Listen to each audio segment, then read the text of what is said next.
Okay, we should be live. Welcome everyone, this is On Just Restart. I am joined by my friend and co-host Brandon, and tonight we're going to be talking about Nintendo, as we usually do. This time we're going to be talking about pretty much the news that's transpired the last week or so, and every day it seems like there's another weird story going on, another weird rumor. We're going to be focusing on discussion about the Legend of Zelda Tears of the Kingdom OLED leak. We'll be debating that today. It seems pretty split. I'll be putting a poll up once more people are here in the chat. Ooh, yes. Yeah, we should definitely be using the polls more often. I like that. For whatever reason, numbers seem a little down right now, so guys, like the stream, share it out to others. I really want to get a lot of people in on this poll. I want to get everyone's opinion on if this is real or not. They can't miss the poll. Can't miss the poll. You gotta have your chance to put your stamp on the podcast. Come on. So I'm gonna wait a little history. bit. Gives people some time to roll in here. But yes, I want to do a poll for the old leak, so we'll be saving that for a little bit. We're also going to be talking about rumors regarding both Metroid Prime and F-Zero. And I'm also going to get Brandon's thoughts on what we talked about last Thursday as well, if we have some time for that too. And then, of course, whatever you guys bring up in the chat, we will be discussing that. Recently, there was something else that popped up, and that was a lot of stuff popping up. It's all over the place. I still haven't gotten around to looking into the VR patents, so that's a whole other thing that I haven't gotten around to doing. But there's that. We also had the NSO detail for Tears of the Kingdom. Like, all this happened last week, all of it. And today we saw more hiring postings from Bandai Namco for the 3D action. And this is all remaster. like when we thought it'd be pretty slow, because Right. you know, like right after the holidays. Yeah. I mean, it's still the whole like. Yeah. I mean, yeah, the podcast is like right after, but the whole week was during the holidays. So, like, you would expect to be pretty dead, but people, those leaks, those rumors, it was still going. Yeah. It is nuts. It is nuts. Just how much stuff is going on right now. Kieran Buckley was here earlier. Which do you think we hear about first from Nintendo? A substantial update on Metroid Prime 4 or confirmation of next generation? That's a really good question. A really good question. That's a good question. I kind of feel like maybe both at the same time. It depends, because it depends on if we get like a Metroid Prime remake, or remaster, whatever. Because then I think that might mention it there. But if that doesn't happen, or if we see the next gen before that happens, and I could definitely see it happening at like the same time, which I guess technically would mean that probably they would show the next gen Switch first, and then subsequently show the trailers. If you want to be real technical about that, I guess I think next gen would be shown first. What do you think, Andy? You just Andres. Whoa! You just dropped an Andy on me. You're not supposed to do that. No, can't call you that. Yeah, you can call me that. We can't call me that live. No, you can't do that. Like, I you might just throw me friend, off, man. I have other friends I call Andy, so it's just like. So Andy's totally fine. Andy is what my family calls me. It's totally okay.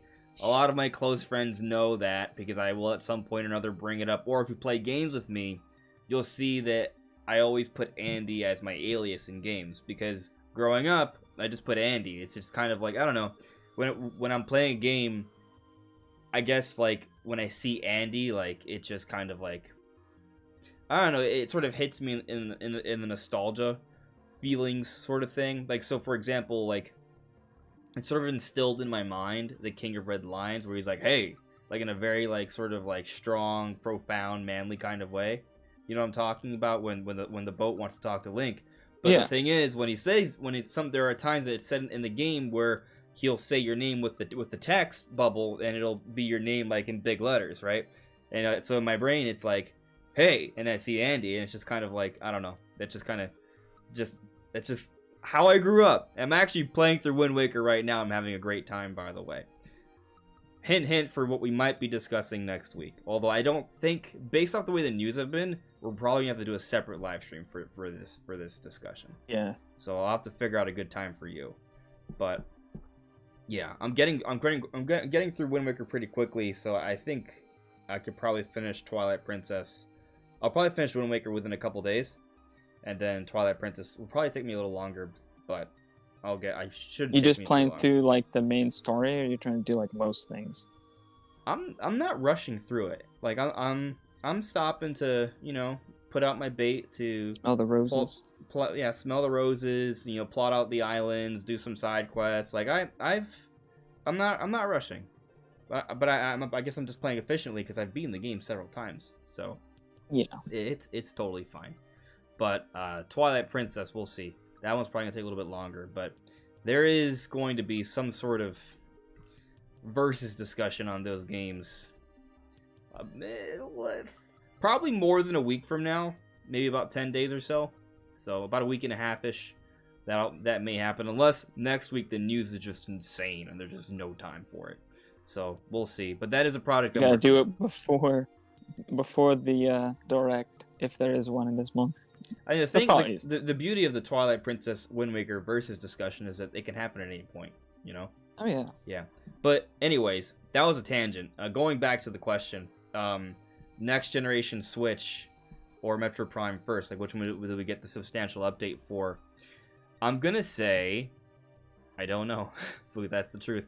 But I'm of the frame of mind, and I've had this frame of mind before for previous years, so how much value does it have? But I think this year, I do feel pretty good about this year. That we do see Metroid Prime 4 not coming out. I don't think it's coming out this year. Some people seem to think that, and if it does, I'll be happy if it happens. But I think we'll start to see Nintendo market it this year, and I'm not expecting anything significant, just like a teaser trailer, just to show us that the development is actually happening, and they have some sort of build of something going.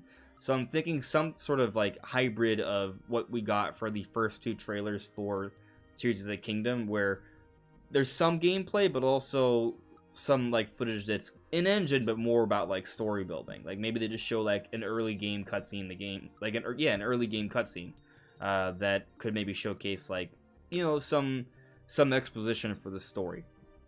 So I think that's gonna happen, and one of the rumors that came out recently supports my belief, I would say, because there is this person who has this good track history of hinting at things happening shortly before they happen, and we're gonna be talking about that. But basically there's a hinting of Prime something.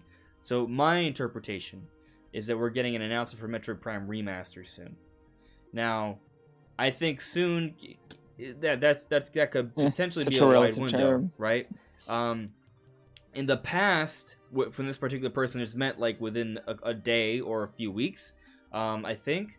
But I'll only expand that to any time between now and late June, like the E3 time. So, but anyways, my point is I think Metroid Prime Remaster is happening this year. I think it's going to lead to a Prime 4 teaser. So I think the Prime 4 teaser would come at E3. So that's when I think we could get substantial news on Metroid Prime 4 by June. So then, that raises the question: when do we see the conversation from Nintendo about next gen? And so this is where I think some people will disagree with me more so than the Metroid Prime thing, and that's just kind of when we're gonna get news of new hardware. Because something we talked about on Thursday is that there are people out there, I think like Andy Robinson, for example, a few people like that are right now coming out and talking about how they're expecting the next gen to happen by 2024. And the wording of by 2024 means potentially before 2024, but for sure at some point in 2024 we will already at least know about the system. So yeah, it's kind of confusing wording, because is it by the end of 24? Is it, because by 2024 could be interpreted as if it's 24 then we have the system. So by the end, that'd be essentially by the end of 2023. Yeah. But is that what they're saying, or is they saying by the end of 2024? Think the implication is they think 2024 though. Okay. I think that's the implication, but that's not how I interpreted it's not it clear first. Cut. You saw a post I'm referring to, right? Or no? Yeah, and how I'd interpreted it was the way I'm proposing. Like I thought they meant by the end of 2023, but it's unclear. At least I didn't dig deep into it. Maybe they expound on that more, but I just kind of like saw face value. Yeah. And look into it. I mean, it's go either way. My point is this though. I don't see a scenario. Well, I mean, I should say I don't see a scenario. I don't see a likely scenario where Nintendo does the March hardware release again. Let's keep in mind that, I mean, like they could do that, but I think that it makes more sense to shoot for a holiday release. Why would you intentionally skip the holiday? The reason the Switch came out March 2017 wasn't because that's what Nintendo wanted. Their interviews, they wanted to have a holiday release. They simply waited to make sure they had a good lineup because they had this plan to really push a lot of software, and this included having a Breath of the Wild version running well on Switch, ready at launch. So, also, like all their other games, like it was a month before we really got anything big again until with Mario Kart. It was like the very few first months of Switch were kind of slow, and then it really picked up. So even with the delay, it was kind of slow at the beginning. So it definitely makes sense why they would want to delay it, because they wouldn't have had like anything. Yeah, I think they wanted to have a strong launch. So, but during the Switch, they've launched all their other stuff, like the Switch Lite was September, and the Switch OLED was October. So it's both been like more holiday time frames. Yeah. So basically, my point is this: it's more likely that we're gonna see hardware come out in the holidays, but holidays could mean at the end of 2023 or the end of 2024. Because another thing that's being said by some industry insiders is that Tears of the Kingdom is going to be the last big game from Nintendo. Now, big game, there's a lot you can sort of like take from that or not. Like that's a very vague term. What do you define as a big game? Because some people may argue, oh, Metroid Prime Remaster is a big game. I mean, it may be a big game in term for us because it's exciting, but is it going to sell 20 million copies? Unlikely. That would be crazy. It would be crazy. So I think when we're hearing this is just basically like, the big games that are expected to sell at least 10 million copies. That's what I think what they mean by big games, because there's still going to be a lot of games coming out consistently, I would say, from Nintendo, regardless of what happens. So, can they go from Tears of the Kingdom that comes out in May? Well, I know this is a very long-winded answer to the question, but it's a good conversation. So, can they go from Tears of the Kingdom in May and wait for a big release all the way until the end of 2024, a year and a half, and just have smaller releases in between?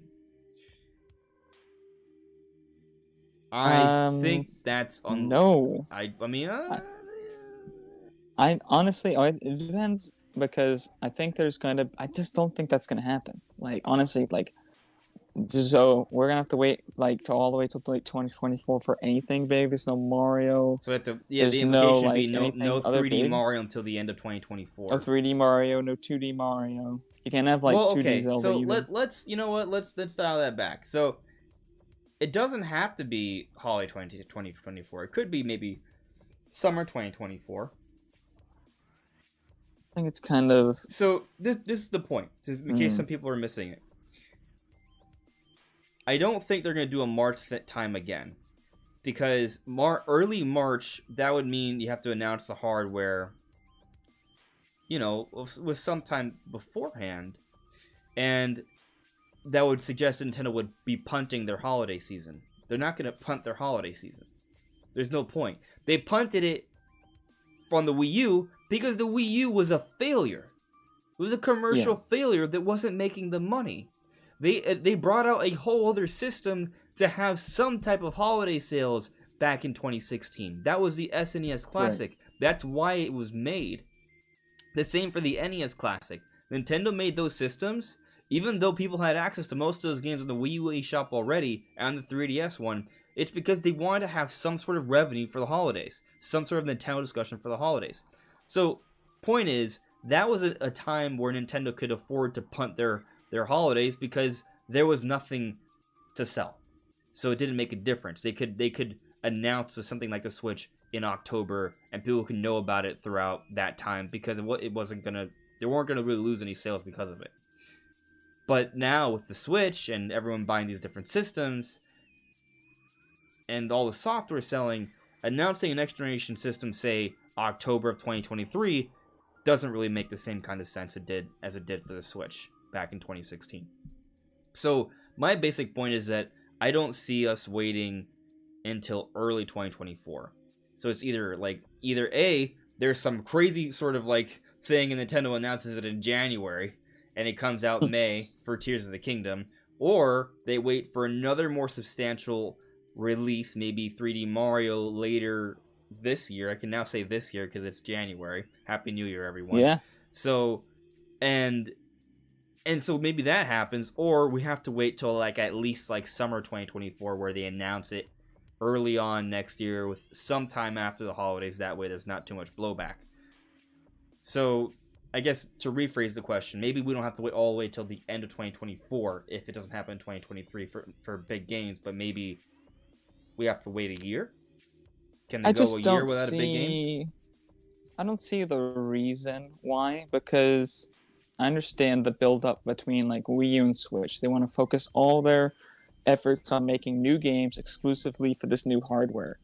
I just don't think that's just going to be how it's like the next generation is going to function. I don't think there's going to be all these exclusives that they've only going to be launching on the next generation Switch, or at least not for the first few years. So it's mostly just going to be like enhancements which they can work on alongside the main versions of those games. So I don't see why there needs to be this year-long drought for the build-up for the next generation when it should be, unless it's not going to be a smooth passover and they really are just going to do a hard generation with exclusive games. I don't see the reason for the drought. Like, why would that happen? Why wouldn't it be just business as normal? Maybe some delays, I get that, but we've already had delays. We're expecting games that have been delayed into this year. Yeah. So, I guess to answer the question, I think that Metroid, unless there's some sort of crazy shock reveal that a next generation system is launching alongside Tears of the Kingdom this May, I think we're going to see Metroid Prime 4 news before news of Nintendo's next generation system. But it may not be too far off, because I think there's still a solid chance we see that system at the end of this year. And if not, I guess I think maybe we shouldn't put too much stock into that big game comment from the insiders. I think that Nintendo is gonna know how to put out a consistent, solid lineup of games that's gonna continue sales going. They're not gonna just release nothing significant for a whole year or more.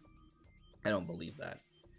So that would just be essentially like, because that was a big problem with the Wii. Other than losing the casual audience, it was just the last year was like, we had some big games like Skyward Sword and stuff, but it was like mostly dead, and like the hype for it was dead. They can't just let the hype for Switch to die for a year and a half and then be like, oh, we're gonna resurrect it with a new console. I mean, they probably would be successful, but why do that? You're not gonna be as successful as you just keep the hype going through the whole process. So this is something I was waiting to start talking about more seriously tomorrow, but I just updated the title for the video. The title was Zelda OLED leak, Metroid Prime and F-Zero rumored. Now it's Nintendo Direct soon, Zelda OLED leak, Metroid Prime and F-Zero rumored. So I think that maybe the Nintendo Direct may come sooner than we think.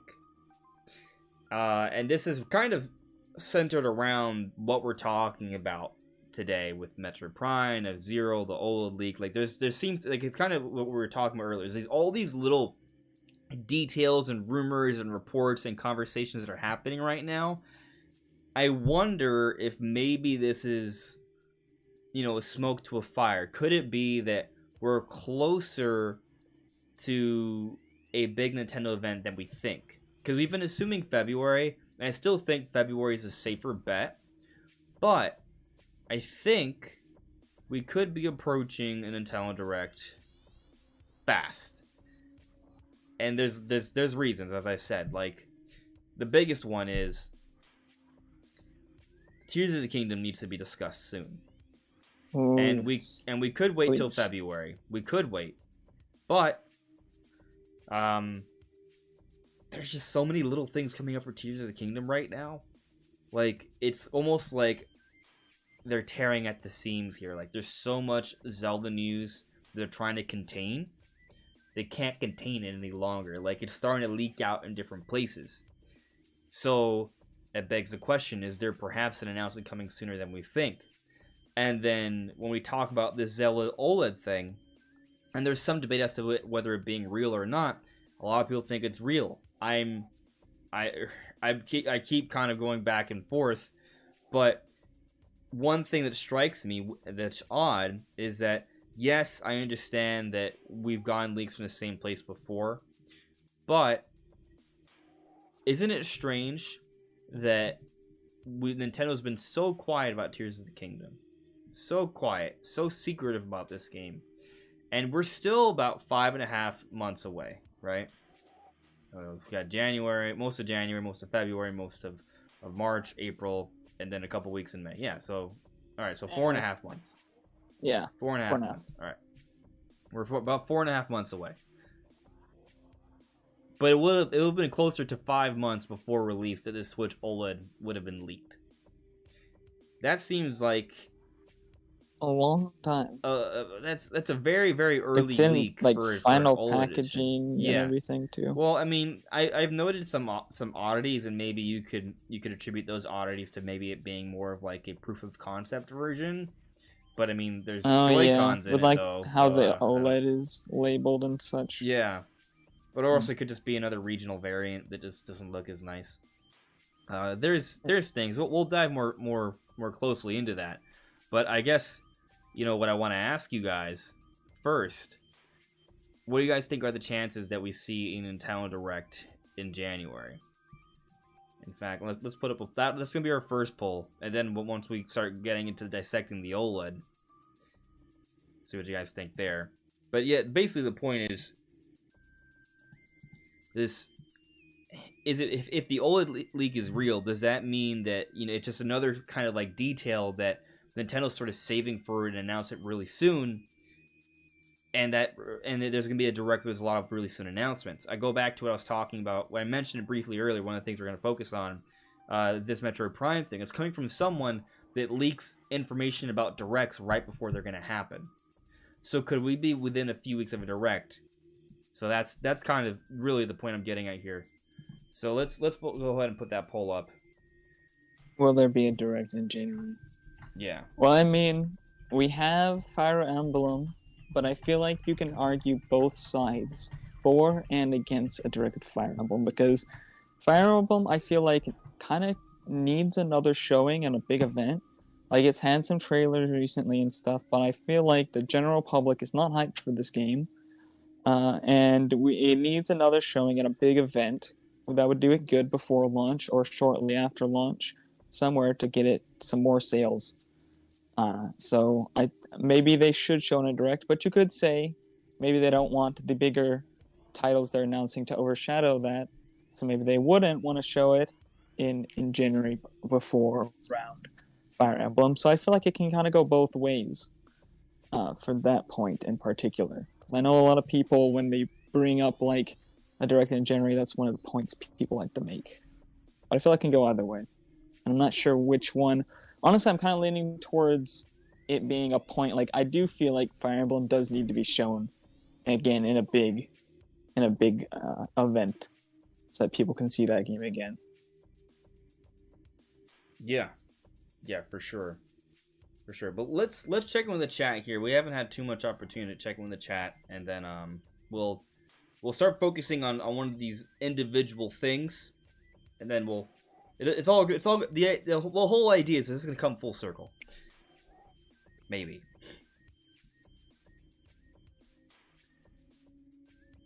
Happy New Year, having hope. Happy New Year, ASAP, bro. I saw your chats early, just didn't get around to it. Gone Hunter, Paco Salvador, Evandro, hello there. Joycey J, hello. Thank you for modding. Super Chris, hello there. Joseph, hello. So you're saying the OLED leak looks real to you? Okay. Okay. At first, I was very convinced. Gone Hunter, you can call me Andre if you'd like. That's fine. J.R. Tolkien. Two things. The Switch leaks are fake. It's too big for a project that has released next to nothing in 6 years. That was the point I was making earlier, yeah. And two, I have a 4th date this weekend. Let's go. A 4th date? That's a lot of dates. Congratulations. Dang. 4th date with the same person or the 4th date with a different person? I assume the same person. At least you have a date, period. Congratulations. That's true. I don't have that, so yeah. Yeah. Oh, epic. Nadesqueka. Happy New Year's. Thank you. I will keep going. Thank you very much. Has been a member for 11 months. That's amazing. Thank you. Nice. Glad you've stuck around all this time. Alright, so yeah, I mean the going back to what J.R. Tolkien was saying about the leaks being fake. So, and just a timing point, because I want to wait just a brief moment before we jump into this OLED stuff. I think it's odd, but maybe it's just one of those things that they've been sitting on. You know, maybe it's a product Nintendo just kind of sitting on this type of information. And if they're going to make an announcement for it, perhaps in January, like if there's going to be a Nintendo Direct and they announce the Zelda OLED there, along with other things, which they don't normally. I mean, they don't normally do the OLED announcements during the Direct. They probably were already going to do an OLED for it coming out this year, so maybe it's just because it's ready early because of the delay. It was just like some of the production for other parts of it were just like kept along, so maybe they produced the OLEDs and just like so you're saying they kept them around for they already release? had a plan for the OLED to be ready in 2022, but because of the delay, you know, they just some parts of production might have still kept going. Okay, that makes sense actually. So, yeah. Alrighty. Packfester, hello there. Long time no see. How you doing? Packfester, I don't think we will get 3D Mario, 2D Mario, or Donkey Kong this year, in my opinion. Well, you're entitled to your opinion. I don't think we'll get all of those in the same year. That I agree with. But I do think we have a chance of getting something. Unless you think that, you know, this is going to just be like remaster, like heaven, and for like 2023, and then the whole idea is that 2024 is Nintendo's like next gen year, and that's when we see all that stuff. I mean, maybe. We have heard not entirely unsimilar things from leakers as of late, with the GameCube Renaissance rumors and such. Yeah, GameCube Renaissance. The remaster initiative. Yes.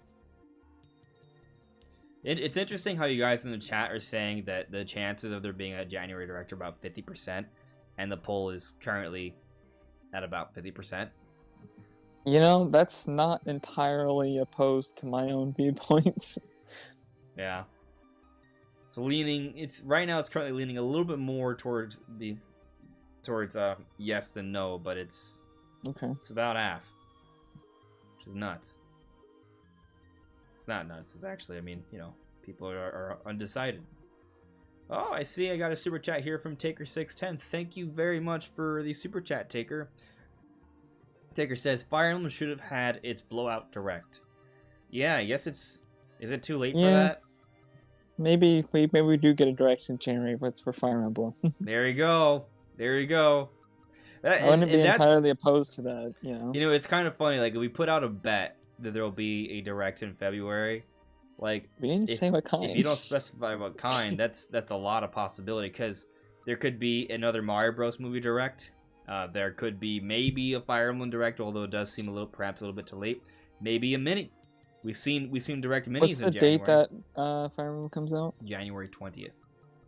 20th. It's not too late. I mean, technically, it's probably too late. But when were they gonna do it? If they were gonna do it, like not in December. Yeah, I mean, they could do a Direct this week. Yeah, they could. They could. I think that'd be okay. It'd be a little close, but yeah. Probably be a shorter Direct, anyways. So. Yeah, it wouldn't be anything significant. So between the odds of maybe a Fire Emblem Direct, a Mario Bros. Movie Direct, a Direct Mini, or a General Direct, or maybe a special hardware announcement Direct, or so many possibilities. They're not going to do a Zelda Direct in January. I wouldn't put that in there.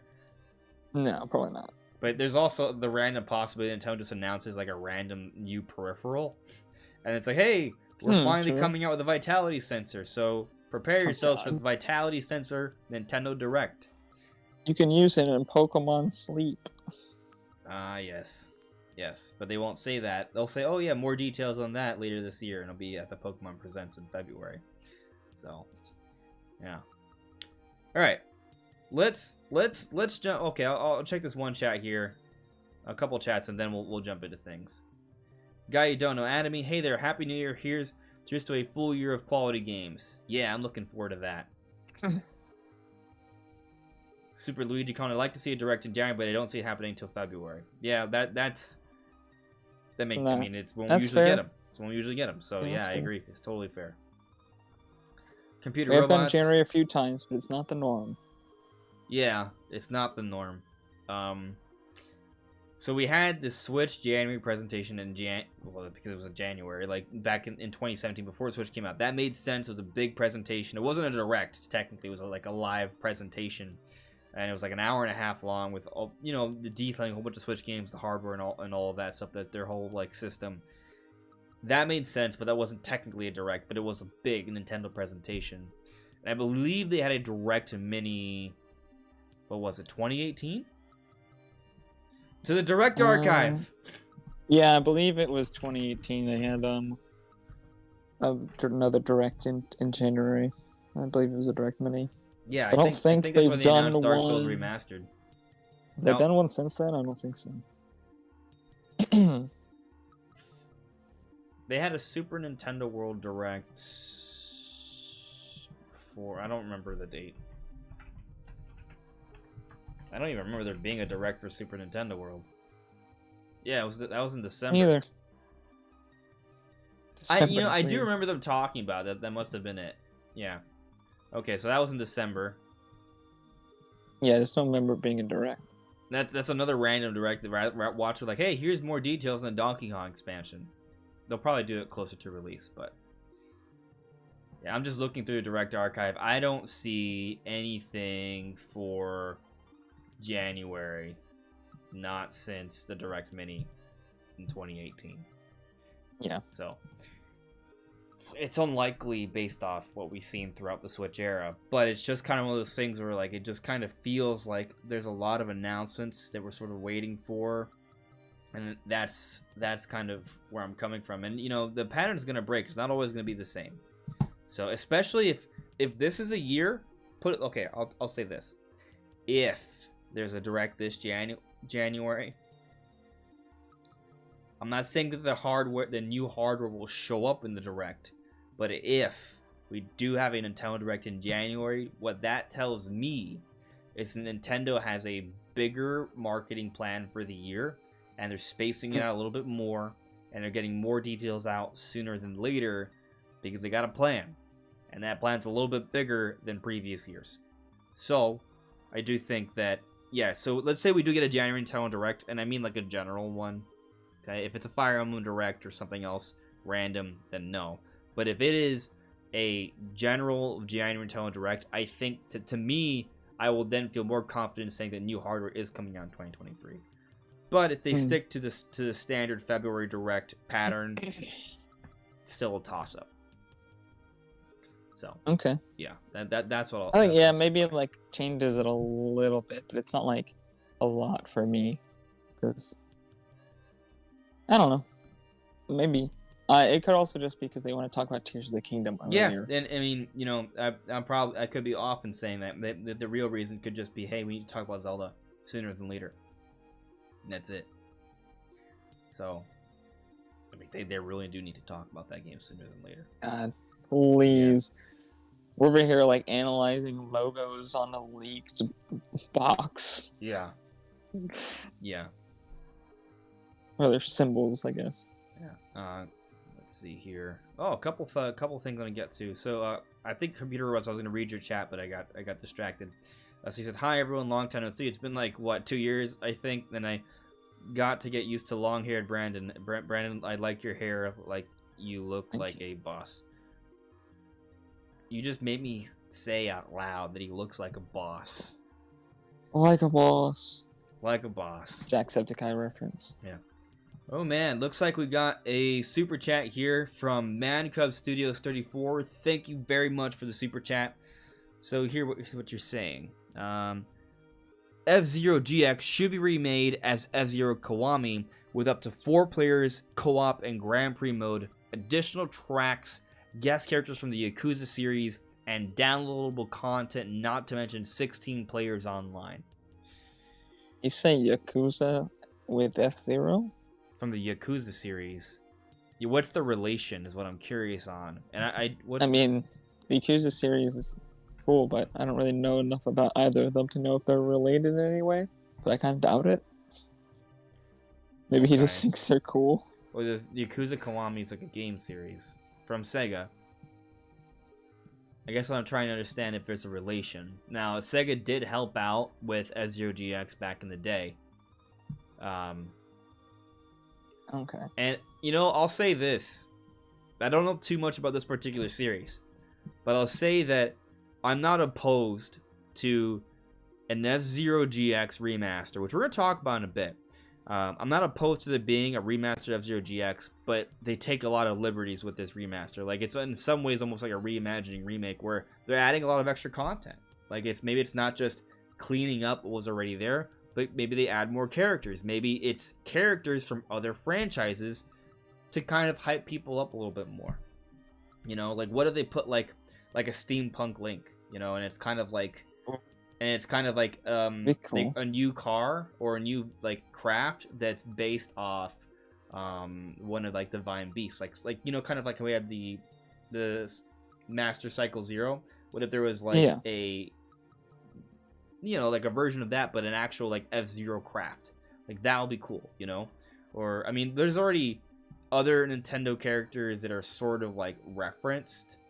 And different things like that with the F-Zero cast, but I think that might be kind of a smart decision. It could be not just Nintendo characters, maybe some third-party characters too, because it could have like a little bit of like a Smash effect. Like one of the reasons why Smash is so popular, besides it just being amazing, is that it's bringing in a lot of different fan bases into one place because, oh man, my favorite character is in this game. Okay, I'll pay more attention to it, you know?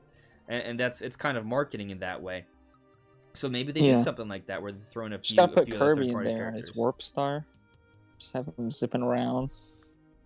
That would kind of funny. It would not fit. So I'd want it to look different. It'd be fun. I want them to make it fit. It would just look weird. Yeah, and perhaps in a fun way, but it would. I don't know, like Kirby would have to be like bigger. They would have to make him bigger. There is that ship. What is it called? Kirby does have a ship, or like I'm not sure if I'm aware, but it's like this I've played a jet lot thing of that Kirby flies. games, Even in Smash too. Smash. I forget. I'm sure someone in the comments is like already saying like, you idiot. It's this. I don't know. It's, you know, in Smash Brothers Brawl where you can like aim at the screen and shoot. With the Kirby thing, it's like 3 different parts that come together. Oh yeah. I'm trying to remember the name of it. And in the Subspace Emissary, he uses it to fly around. I don't remember that. It looks. Oh. Yeah. There you go. Meta Knight's ship. What's it called? No. Let me see if someone I don't in think. the chat knows. No, it can't be. Because I remember, like, Meta Knight had a ship, but Is it the Halberd? yeah, the Halberd or something. I'm not It talking was a about the stage. giant airship. It's smaller. Yeah, that's what I'm saying. Because that's what I was thinking of, but I don't think you're thinking. All right, of that. what if I do? I'm not sure what you're Smash referring items, and that's when it'll pop up in the Google search. It's like, there we go. It's the Dragoon. Yeah, I'll show you guys. Hold on. So let me know if this cuts out because my computer's being funky. Okay. So. Nope, wrong thing. Wrong thing. My bad.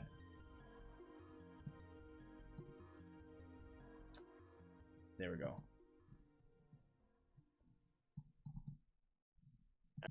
Look. That's what I'm talking about. It's the Kirby rides this. It's the Dragoon.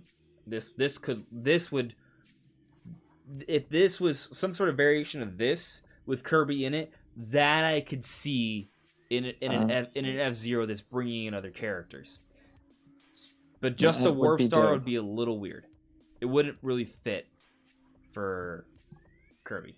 I mean, it's for F-Zero. Yeah. Yeah. So, there we go. Yeah, the Dragoon. Yes, and Super Chris, Amusement Vision did develop. They developed both F-Zero GX and AX. AX was like that arcade one, I guess. But Sega helped out because I mean I think they helped to publish the project alongside Nintendo. So, yeah. Anyway, I think it's now is a good time to jump into that OLED discussion. So, Brandon, you know, I've talked about it already. I've put out a couple of videos already on it. What do you make of this potential Tears of the Kingdom OLED edition leak? Think it's legit? You know, think it's cool? When I first saw it, I was 100% convinced that it's legit. I haven't really seen anything that has super convinced me otherwise. But I know that there's a discussion around it. I noted that the symbol, like the Hylian crest on it's very similar to another edition on the 3DS. And like there's weird stuff with the way the way it says that it's an OLED is different than all the other OLED boxes that we've had so far, and a couple other things. But yeah, could be a variation. Who knows? There's a couple other things, but honestly, I was expecting a Zelda OLED, so it's not like super surprising to me. So I kind of just believe it. It looks legit. It looks cool. There are a lot of like little symbols and stuff on it that we haven't seen that seem to fit in the game though. And there's like, I don't know, the design of it isn't completely generic either. There's like a lot of design that looks like it does look like Tears of the Kingdom. It doesn't look like generic Zelda. Yeah. So I can believe it being the real design, even if it does use a similar crest, because it's not even the same. It's not like it's copy pasted. It just is a similar design for the same Hylian crest as on a 3DS special edition. It's exactly the same. Well, I mean, it's the same design, but it's a different color, and they've cut off a little bit of it to show integrated into another design. Yeah. Yeah.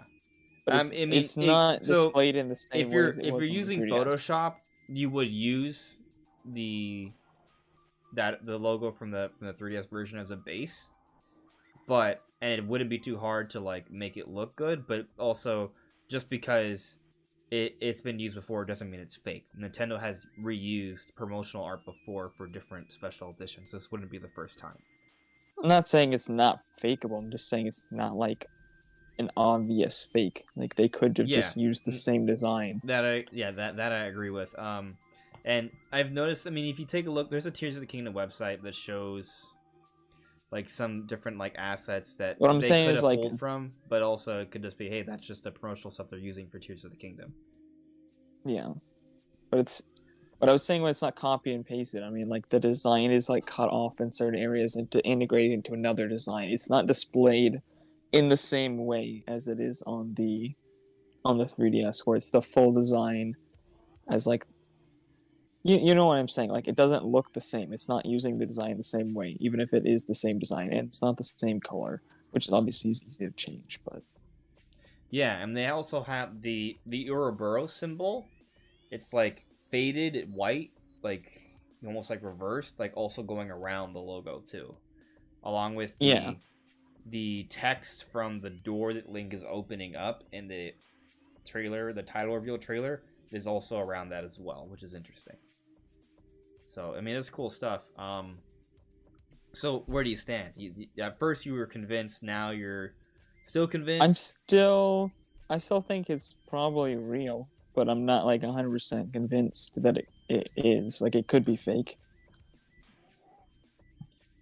You know what? I'm gonna actually end this current poll, even though it could run for longer, because I want what you guys think about the OLED leak. So, we only put it out for 22 minutes. We got 62 votes. It actually went the other way, right? So, 48%. I'm gonna end it now. All right. So it looks like 48% said yes, there will be a Nintendo Direct in January, meaning the other 52 say no. It says 51 here, Huh? but yeah. So almost split halfway, but slightly more said no, there will not be a Direct in January. Okay. When Nintendo announces the Mario Bros. Movie Direct tomorrow, half y'all will be wrong. It's alright. To be fair, we started the poll initially with the thoughts of a general direct. I know. And then we added the other stuff later. Yeah, well, when I was writing it out, I was thinking it, but the intent was to kind of gauge what you guys think in terms of getting like an actual main direct. So 50-50, that makes slightly leaning towards no. And I think that makes sense. So let's put out a new poll, because as we kind of, I'm gonna pull up the imagery of the OLED leak. By the way, I'm comfortable sharing it now. I don't think they care, because one, it might be fake, or two, they just don't care. So it's everywhere. Is the Zelda OLED leak real? So even if it is real, like sure it shows off a new version of the OLED, but like all the designs and stuff, I think it would be a bigger deal if it showed off like a leak from the game that was actually like big. I think they would actually care about that. Yeah. As opposed to just announcing that the fact that there's an OLED, that like whatever, anything, people already thought help, that. It might help market the OLED, you could argue. Yeah, if anything. Yeah. Whereas if there was like a mechanic on the game that was leaked, then they might be upset. Mm-hmm. Yeah. That would be different. I'm pulling up the images now. That would be kind of hype, though, to be honest. We're so starved. I mean, I would definitely be on it like white on rice. Don't get me wrong. Alright, so I just pulled up a couple images here so we can take a peek at this stuff. See that I had this zoomed in a lot from earlier. That's fine. Actually, maybe I'll keep it zoomed in. Okay, cool. Alright, let's... Of course, my computer's being weird again. Alrighty. Hopefully it doesn't get weird on me again. So let's go ahead and let's go over these images and talk about them. Brandon, I guess you went off camera so we can look at it with me. Yeah. Gotcha. Okay. All right. So hopefully you guys can still see it. I'm assuming you can. All right. So the first shot here, it's just the box. You know, it's not the highest quality picture, but it's okay. It's solid. There is light kind of obscuring the image a little bit. Earlier, I was playing around with some contrasting, and you can see almost the entire logo, actually. The light is blocking most of it. Well, not most, but a lot of it. However, as we were discussing earlier, you can see, like, the door-like symbols that we saw in the trailer. If you pay close attention to the notches here, you can see the same notches with the Ouroboros logo here. Does match up, and I mean, this just looks kind of cool. We see like this circular like pattern, and also like this rune-like pattern here, which, by the way, I didn't notice this until after someone pointed out to me after I made the analysis on this, but this kind of stuff is actually on the official Tears of the Kingdom website. So we see the circular pattern here, and we also see the actual, like, whatever this is, like that little weird green stuff. And what's neat about that is it does match up relatively well to what we see here. Like, we see the circular stuff, we see it out here, we see the green stuff on the Joy-Con, we see the white stuff here. That's cool. But something else, well, I mean, like, yeah, this is the part that I thought was kind of odd. So again, it could just be based because of just a regional variation, but the text here does seem kind of basic. And for comparison, let me see if I can find another OLED real quick that's like...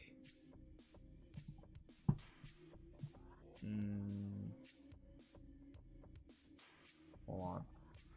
Let me come back to us real quick. Let me see if I can find it.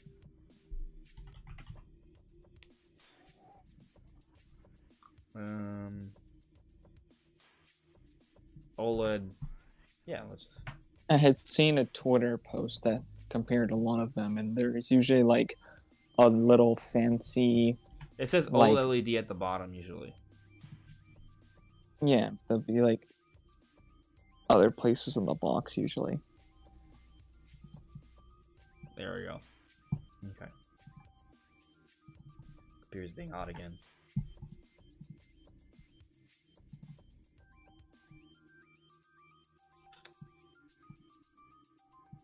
There we go. Yeah, so I mean, it says OLED there. And we see it on other versions too. That's just kind of, that's usually there. But I have seen some imagery of other OLED boxes that doesn't have it. So I have seen some where it's like up towards the middle. Yeah. So it just makes you wonder if maybe that's just kind of like special editions. Like, look up other special editions. Yeah. So here, for example, the Pokemon one, you see it there at the bottom, right? But also, we'll say a special edition here. It's just by comparison, this Zelda one, it's just not as good. It's okay. Like, it does use Zelda text. It has like way more text too. It's like way more descriptive. Yeah. Like Nintendo Switch OLED model, The Legend of Zelda Tears of the Kingdom edition, like all in one place, whereas the other ones had like the special edition text in other parts of the box. Yeah. And like little text bubbles and things. Yeah. If this is real, and there's a solid chance, I think that the version we're gonna see here in the West is gonna have the OLED here. Like, this is not how all the boxes would look. So I think this might just be either an old version or a regional variant. So moving on, we see the Joy-Con straps here. We see the back of the OLED Switch. It has like that print design on there, which does look kind of nice. I like that. Yeah. I've talked about how there seems to be like an odd sort of like pixelization where we can't see as much detail in certain parts for whatever reason. Like, it's like a little bit splotchier here and over here. Even though, like, it's could weird. indicate Photoshop or something reviews. Yeah, but who knows? Could just be compression or something in the image. I don't know. It's I don't know. It's weird. I mean, so I guess something is possible is that maybe they were trying to get the textures to match because they may not have like well, they're able to do it for the background here. Like, the background looks great, but actually there is this one little thing I noticed that I thought was kind of odd, more so than the other stuff, and that's this shadow here. They have like a shadow here that is not on the other versions. Yeah, there's no reason. The shadow looks weird there too. Like, why is it there? Yeah, it doesn't really seem to make sense. Should have. Oof, that was some weird English, but they should have just photoshopped that out. You'd think it looks weird. Yeah, and it could just be an old version, but you don't really see that in a lot of promotional material. Like, even it's not there. Well, there's this. It has that, but this is like showing off how it works, and it's still not like that kind of line. The shadow is also like more. It makes more sense. Yeah. It's not just thin line on both sides that stretches out. You don't see that on this version, for example, either. It's just not there. Yeah. Or like I think there's like a little bit of a shadow for the Joy-Cons, but not like. There's shadow for things that looks good, and like this, the shadows on the leaked one, it just looks terrible because it's just two thin lines that stretch out really far. They don't look.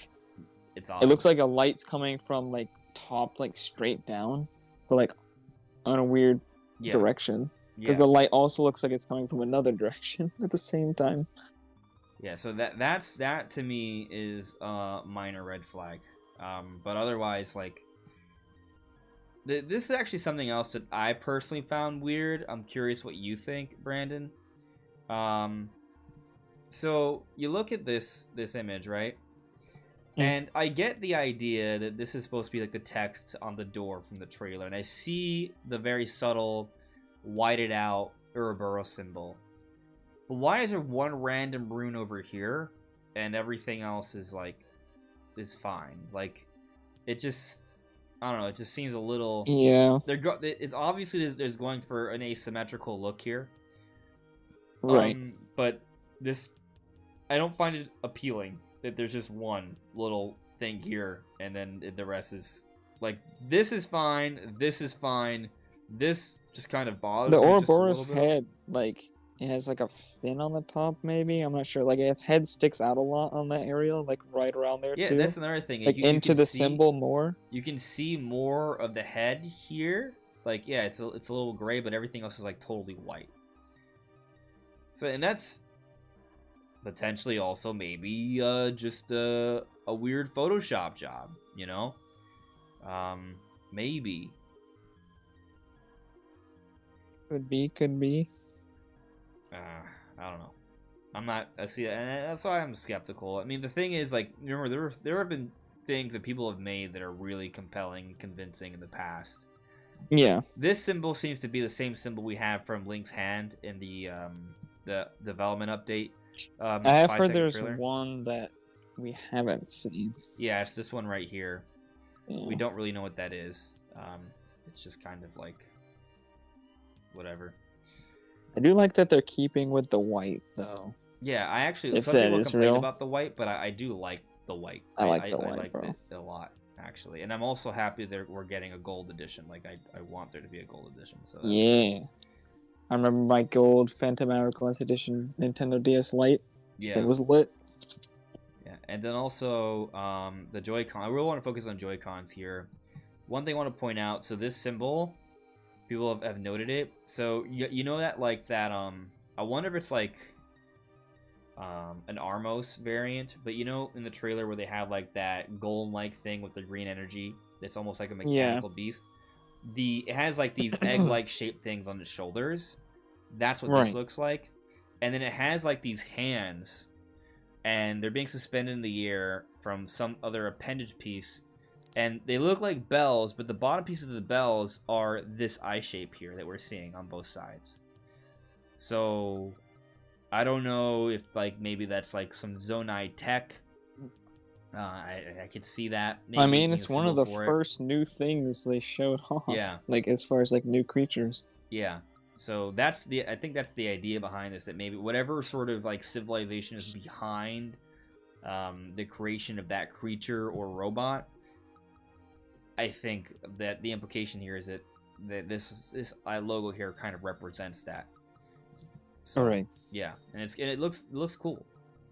Now, something else that I've noticed. I mean, okay, all right. Thanks, Scream. Just it's gone forever. Nintendo ninjas, they're here. They're blocking. They're here to stop us. Yeah. Anyway, so does that mean that it's real then? If the Nintendo ninjas are here? Yeah, that's the other thing, right? If at any point any of these videos about this get blocked or anything like that, or I get a cease and desist for whatever reason, one, I apologize and I'll take it down. But two, that means it's real.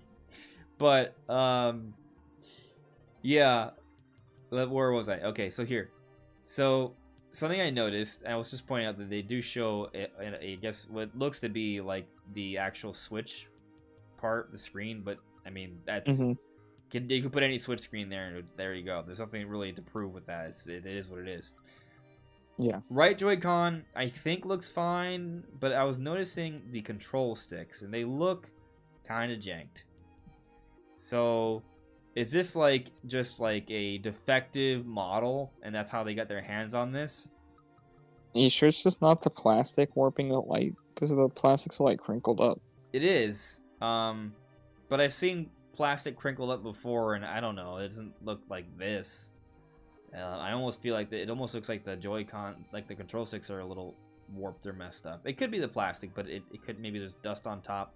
But you don't see it anywhere else. So, I don't know. I think it's a little odd. Also, I think it's worth noting that the only photo we got of a physical item were the Joy-Cons, but we didn't get it for the dock. Like, I would have wanted to see up-close pictures of the dock. That would have been really nice. So it's just kind of interesting. The one picture we do have, it's a little messed up. Like, you see like a weird divot here, a bigger divot here. There's like this gray stuff, could be dust or something.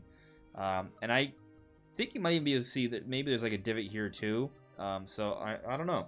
Again, maybe it doesn't mean it's fake. Yeah. It could just be dirty. It could maybe be this could be like a defective model. Those are possibilities. They got their hands on and they were messing with it and they put it back in the plastic to take pictures of it. That one I feel is a little bit of a stretch, but you know, possible. So just something else I want to point out that seems a little odd. It does seem weird though, yeah.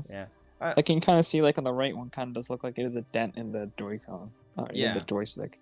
So that's something else that kind of has me a little skeptical. So I would say the biggest points that make me skeptical are these Joy-Cons, not showing us the dock, just the Joy-Cons.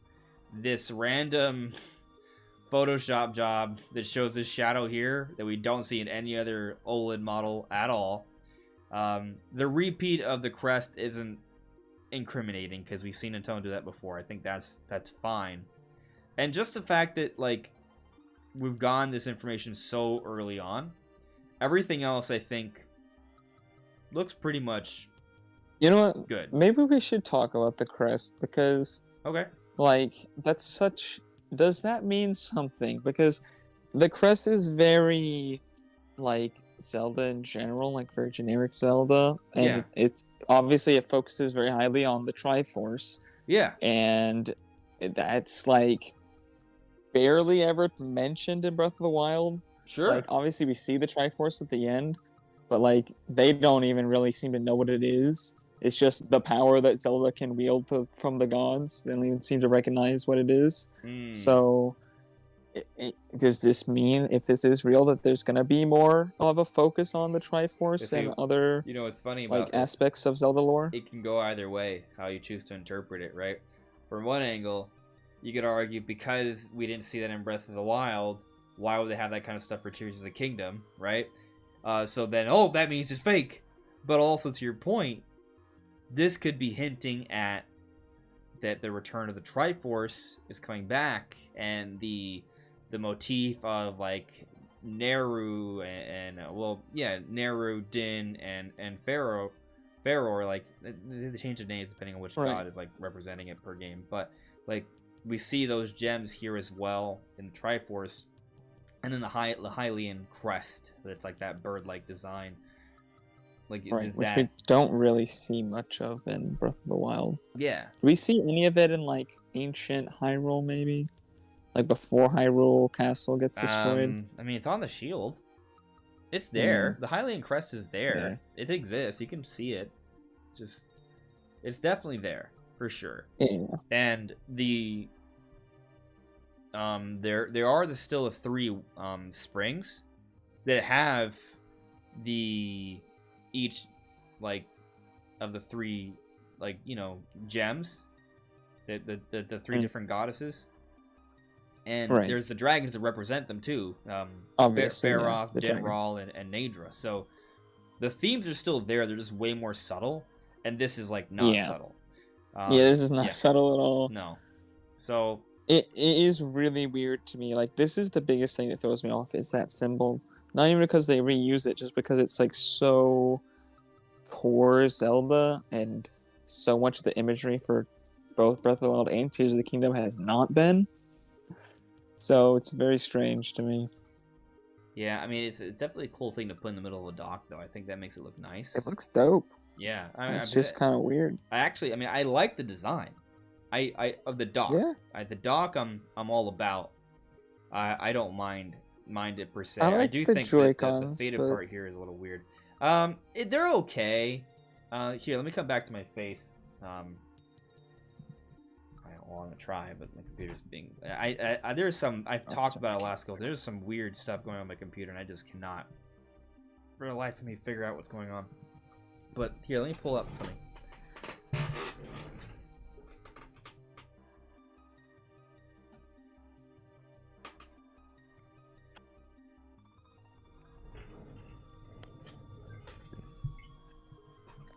So I just pulled out my Joy-Cons. These are the Skyward Sword editions.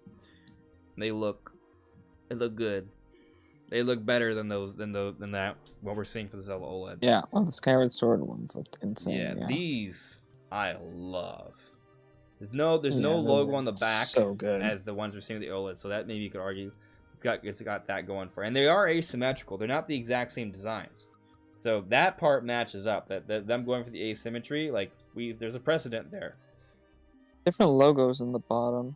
Different logos on the bottom. But they look good. Now, the thing about these, they're not like blatantly Skyward Sword. They're just clearly Zelda.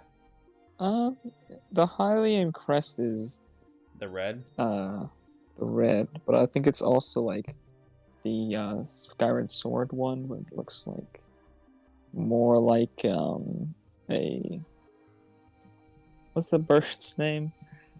The bird? A Loftwing. The Loftwing? Yeah. Oh, maybe. Oh, it does have like a bird head. Do they always have bird heads? Well, they're always kind of supposed to look like birds, but I'm pretty sure the Skyward Sword one looks a little more like a Loftwing than usual. Yeah, let me see that. I'm like Googling different... Yeah, you're right. Well, okay, so the Master Shield... Hylian Shield? Hylian Shield. The Hylian Shield has the bird head. Yeah, and it's that red. Well, let me see if that's something they changed for Skyward Sword, if it was even there for Ocarina of Time. So Hylian Shield... Ocarina of Time. I think the shape of it is slightly different. The shape of the crest. Like with the wings. Nah, man. Look, it's not... Here, I'm gonna show you guys.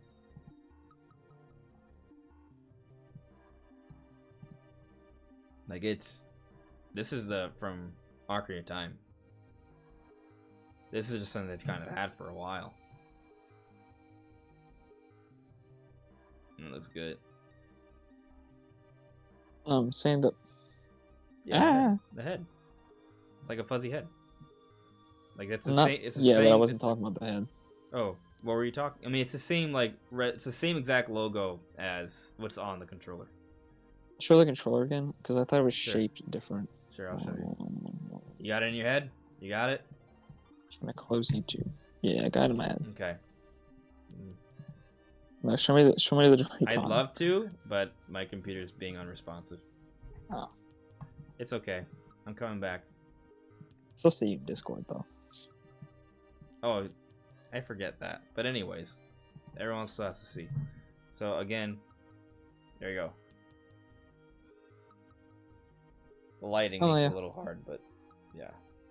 There we go. It's basically the same, yeah. Yeah. Yep. Joycey J, am I the only one not crazy about the design? I mean, it's not the best design they've ever put out, I'll say that. Bro, I just took a look at the poll. Everything's been very, like, 50-50, middle of the road. Although, this one seems to be kind of going Right now that I started talking about it, it started swaying more in one direction than another. But it's more people so far seem to think that the Zelda OLED leak is real. Okay. Yeah, we'll see how the poll ends because it's close, but yeah, I mean, I don't know. I think like those Joy-Cons, while I like the gold and I'm okay with the white at the back, I think these are still better, personally. I think these still look better. Yeah, I'd prefer those. Now, if I get them in my hands, I might change my mind, right? But I think they look better. The green, I'm not all about. I mean, I don't know. We'll see. The dock, though, looks really good. I really like how the dock looks. Gnarl Gaming Variety. It's either real or fake, and no one's life is affected by either option. Yeah, I mean life's kind of affected if you want to buy the product. Yeah, so, there's that. And then the other talking point, right, is that if this is real, then it pretty much for sure means that there's no, like, any, like, discussion that we've had about, like, new hardware, like, coming out with Tears of the Kingdom. That's done, like, yeah. So that's kind of why it matters, I guess. But it's really just kind of fun to, if it's real or not. So Sure, we'll know fairly soon. For certain. And Taker610 with another super chat. Thank you very much for the super chat. Taker says, I say real, but this may not be final design. Yeah, I mean, and that's the whole other point, right? Like, we're talking about how it's weird that we're seeing this so early on. Maybe it's been leaked, but maybe it's also not a totally final design. Yeah, I mean, I do hope. So it's again, I wouldn't be surprised if the design was finalized, like, earlier. Though it depends on, like, because I had to have had plans for the OLED, even if they did, because they did delay it, like, not too far into the year. So, like, maybe they hadn't started working on it yet by that time. But I would have thought they would have had, like, designs at least thought out by then. And even with the delay, I don't see why the marketing team would just, like, stop working. I am curious, like, how that works, right? Because, like, I have no idea on, I don't know, like, what the timing is of that. I would assume it's not that long. It is how much like actual planning and concepting goes into making special editions for systems. Like, there may be a team behind that. I'm kind of curious, like, who I'm sure they have, like, that? a marketing department. Yeah, and maybe that happens alongside, like, QA testing and localization. Like, once the game is pretty much done, that's when they start working on those kinds of things. Now, I will say this, right? We are talking about how it seems a little early, but we do have official news that localization's been underway. Like, we know that they're working on the Spanish localization as of a couple weeks ago. The implication being that they've already done the English and Japanese ones already. So, if that's going on, I mean, the more I think about it, there is sense to be made here, right? Like, I don't think the developers. I mean, it's possible developers like, hey, you should, like, make it look like this. I feel like what makes more sense is, once they're getting close to actual, like, time to market the game, there will be promotional material, and when they're working on localization and QA, all that stuff, right? All those final little things. Once the game is finally actually made, that's when they pull together those materials and, like, okay, what can we put together that looks cool, that fans will buy, that represents the game. So, and considering that, there's already some assets out there for Tears of the Kingdom, and they're having some things. We did see that statue for Link, about a couple months ago? I mean, this art for, like, the box at least is just showing, like, the main key artwork for the game that was shown off in September. Yeah. So. But also, I mean, we had remember there was, like, a big box for, like, Breath of the Wild that came up some different stuff, and it just used, like, the key art that we saw at E3. Mm-hmm. So, I think that's fine. No, it's fine. Yeah. Guy, you don't know. Not sure if it means much, but Link's garment art outfit in Tears of the Kingdom features a Triforce pattern along the green garment. I seem to recall this.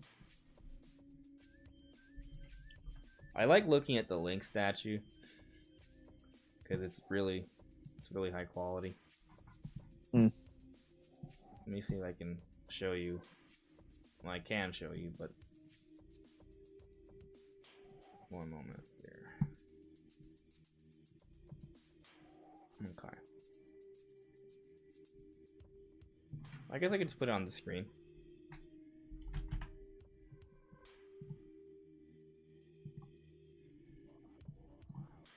Probably just pop into. All right, great. Thanks, computer. I'm telling you, my computer's been killing me lately. Anyway. Random at gunpoint. Yep. There we go. You guys should be able to see that now. So, when you say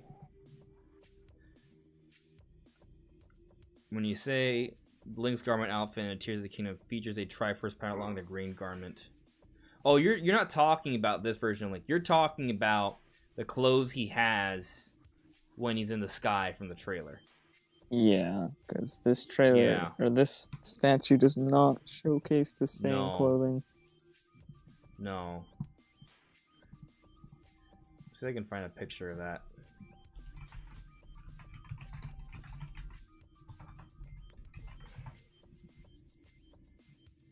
I'm not sure. Oh, well, I got this. I can't really make much of it. There's that one, like, shot.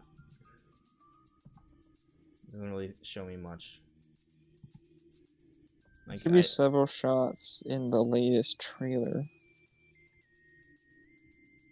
I feel like Link is mostly in his champion's tunic in that trailer. Oh, yeah, he was. Yeah, I see this shot here. It's kind of pixelated, which doesn't help, but there's some sort of dragon thing on there. I think there's like the tail. So that's interesting.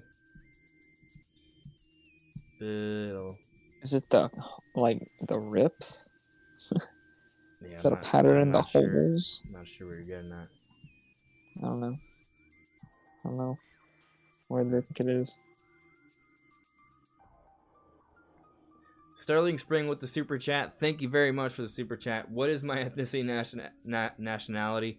Born in America. My family mostly from New York, but I have mostly Cuban heritage, but also some Puerto Rican and Mexican.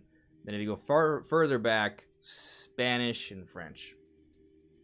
Also, my stepmom's Colombian, so I've been to Colombia quite a few times. A lot of Colombian family too.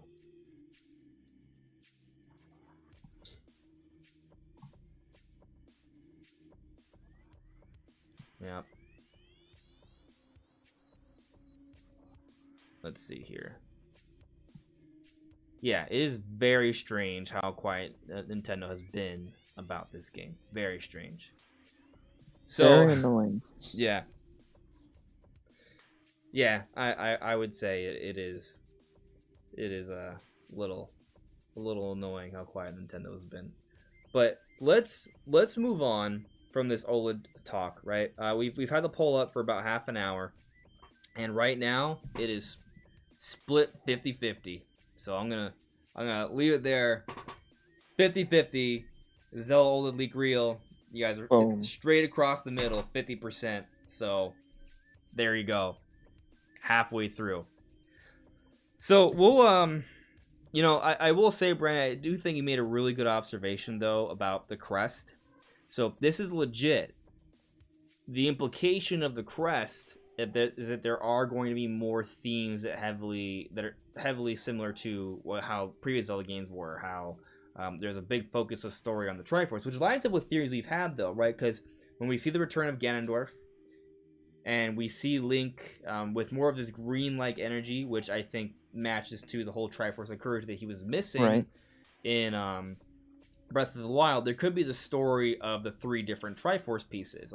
Maybe whatever is going on with Zelda, she finds hers, and the Sheikah depicted with the blue, wisdom, and the Sheikah's always been close to the royal family in Zelda, so there could be that story. Ganondorf in the red, the Triforce of Power, you have the Yiga that are red, and then there's this theory that most people seem to kind of buy into, that the Zonai are the other hidden race or people in Tears of the Kingdom, and they are depicted with green energy, and maybe this is about Link finding the Triforce of Courage. Not to mention the Master Sword is destroyed. So there needs to be some sort of restoration effort there.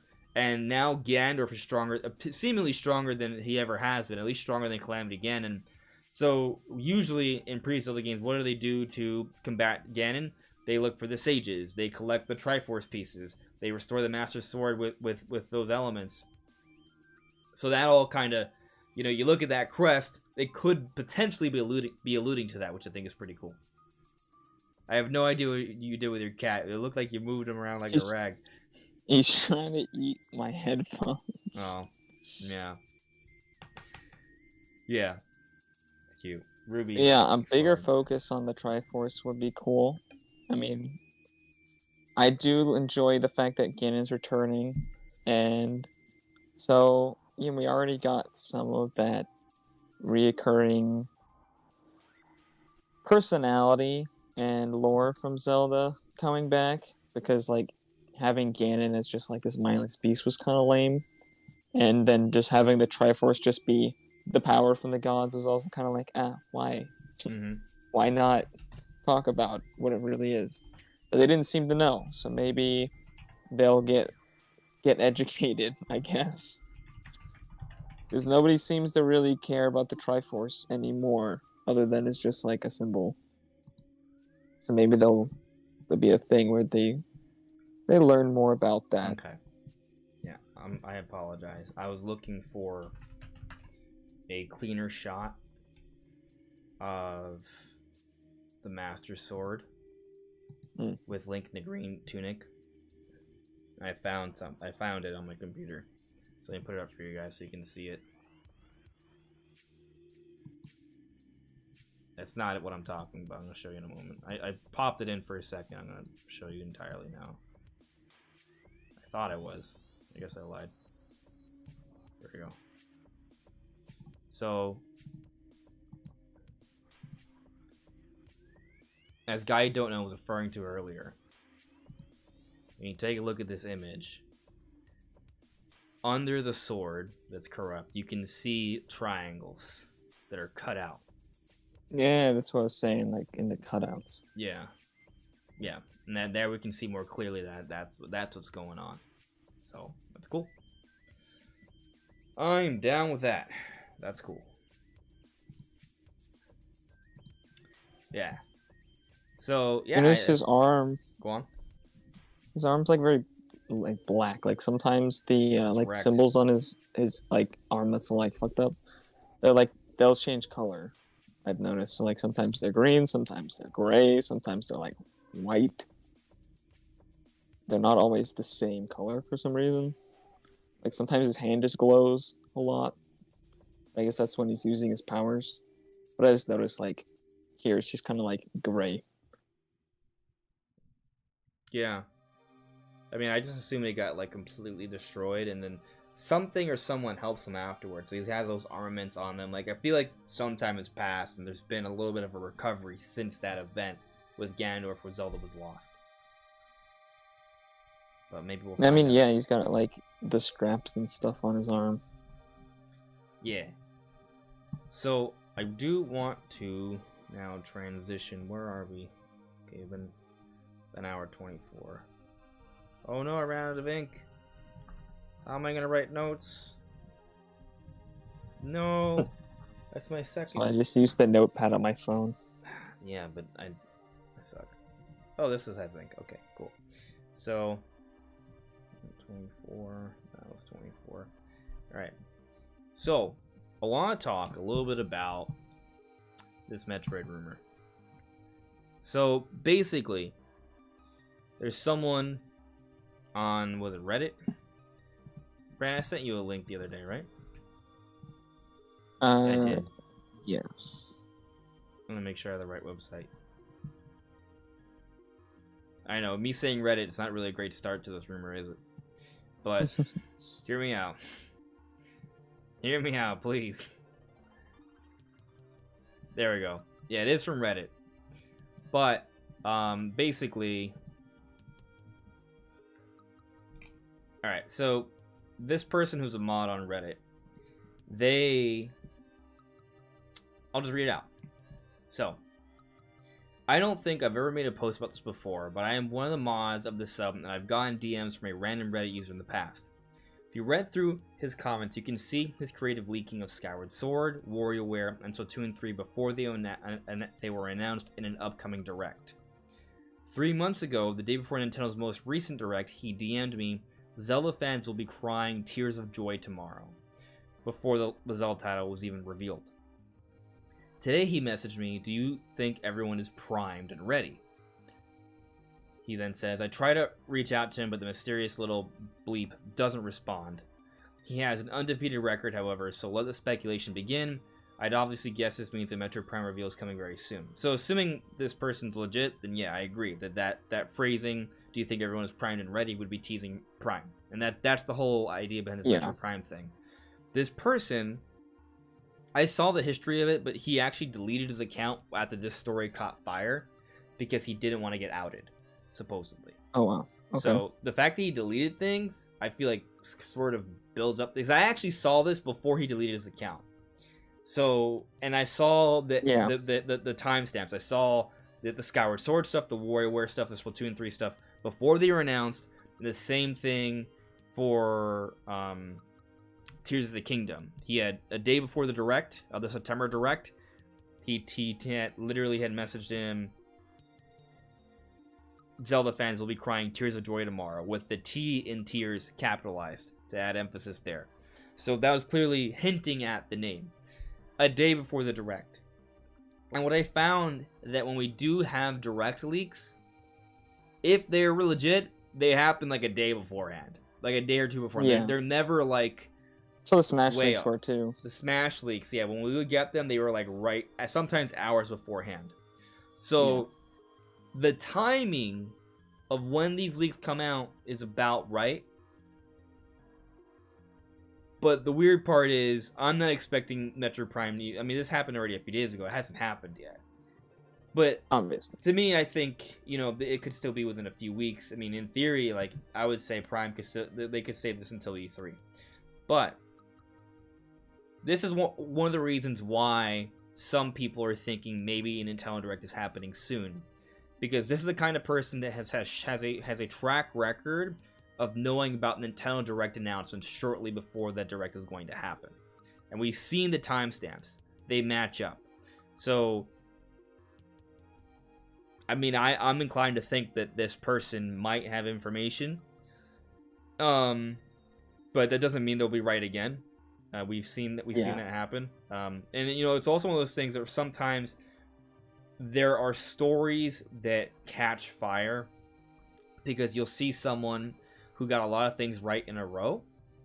And I guess if there's so many people out there, let's say there's thousands of people out there pretending to be leakers or speculators, what have you, most of them are going to get things wrong consistently. But odds are there are going to be some that are going to get things right. And some may even have a seemingly spotless record for a little while. And those are the ones you start to pay attention to.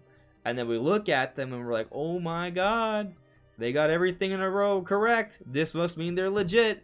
But it could just be we only started paying attention to them because they're one of the lucky few that got all of their leaks correct in a row. So definitely that could be going on here. But I think the way this is described, though, it feels a little different. It's not like just someone out there saying names. It's someone hinting at these different projects with the actual titles involved a day or two beforehand, and they're not trying to catch attention. There was DMs, there were personal private messages to this mod here on Reddit, and then afterwards they deleted their account. Now, assuming there isn't like some sort of grandiose effort to like fool everyone, which They do happen, hence why we do the whole Zelda OLED leak analysis, because they do happen. Yeah. Yeah, the implication here is that this person has what was kind of teasing something to this person because they thought it was fun. And I'll tell you this. I am not an insider. I hope I've made that clear. But I've had a few friends in the past, still friends, but, you know, that doesn't mean they're always going to be giving me information. But sometimes I have friends that become privy to information, and they may tell me about it shortly before it happens. It doesn't happen to me a lot. Okay, so I'm not trying to be like, you know, oh, I'm an industry insider. I'm not saying that. I'm just saying I have a few friends that have told me things in the past, sometimes very cryptically, similar to how this person's being very cryptic with the person on Reddit. And they're right. So, I'm sorry, I'm dying. The Nintendo ninjas, they're like choking me with their force choke because they realize I'm literally telling them how the leaks actually happen. They won't let me breathe. But anyways, I'm joking, but I'm also being serious. Not about them choking me to death, but I actually... not about the ninjas. But what I'm trying to describe is, from what I've experienced, when there are actual direct leaks, they're the way this person has presented them. Not like super like months or years in advance. You know, it's like a day or two beforehand because they're putting together a presentation and they saw the marketing for that. That's what I've seen. Now, there's also different kinds of leaks, right? So like there's that, and then there's sometimes like stuff you see in warehouses, like maybe the Zelda OLED leak, right? Or the manufacturing process, which is sometimes people will hear about like chipsets and things like that. There's actually all different types of leaks, right? Like when we talk about like a lot of people working on this stuff. Yeah, like when we talk about like people like Nate the Hate or Jeff Grubb, these are people who have contacts in the industry, oftentimes a lot of developers, and they may tell them some things. So that's not the same as Nintendo marketing, right? And that's also why I feel like those people, oftentimes, they're right about the subject matter. They're just wrong about the timing because they're not very much privy to the timing. They can only make assumptions based off what they've heard. And Nintendo changes things. I mean, developers aren't even always told everything. Yeah. Yeah. And hardware can change even as they get it. So like hardware, software, anything can change during development. So right. So anyways, what I'm saying is what I'm seeing here fits what would be a legitimate leaker. And considering the track history, I'm inclined to believe this, especially because I already believe Prime Remaster is happening this year. Like I've already believed that. I've been gung ho about that. But the exciting the difference with this is that it implies it could be happening sooner than later, and that's exciting because I've been assuming if it fits the bill, because it's already more than a day after this with no direct, so obviously it's slightly different than their other ones. Yeah, I mean, when I saw this, I never thought we would know by today. I never thought that. I've already been assuming this is probably going to take a few weeks, if this is legit. Right. Yeah. It is just very different from the other ones, which were much closer. Yeah. So the timing is a little different. And I still think, you know, regardless of whether this is legit or not, I think there's a good chance we see something Metroid in June. But let's kind of go through this scenario, right? Because on one hand, you could be like, well, if they're gonna show off Metroid Prime Remaster, they probably should show Metroid Prime 4 at the same time. And if they have a direct in January or February, Prime 4 just doesn't feel like the kind of game they would have in the beginning of the year, even especially if it's not coming out until the year after. And I agree. Yeah. But they don't have to do it exactly like that, though.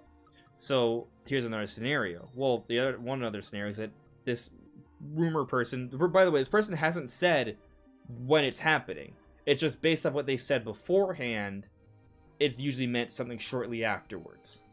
But, you know, maybe they just mean, hey, it's happening this year. And it could be that simple, and we see the announcement in June, and it's exactly as we talked about. They show off Prime Remaster, but they also tease Prime 4 in some way. Like, maybe that's what happens.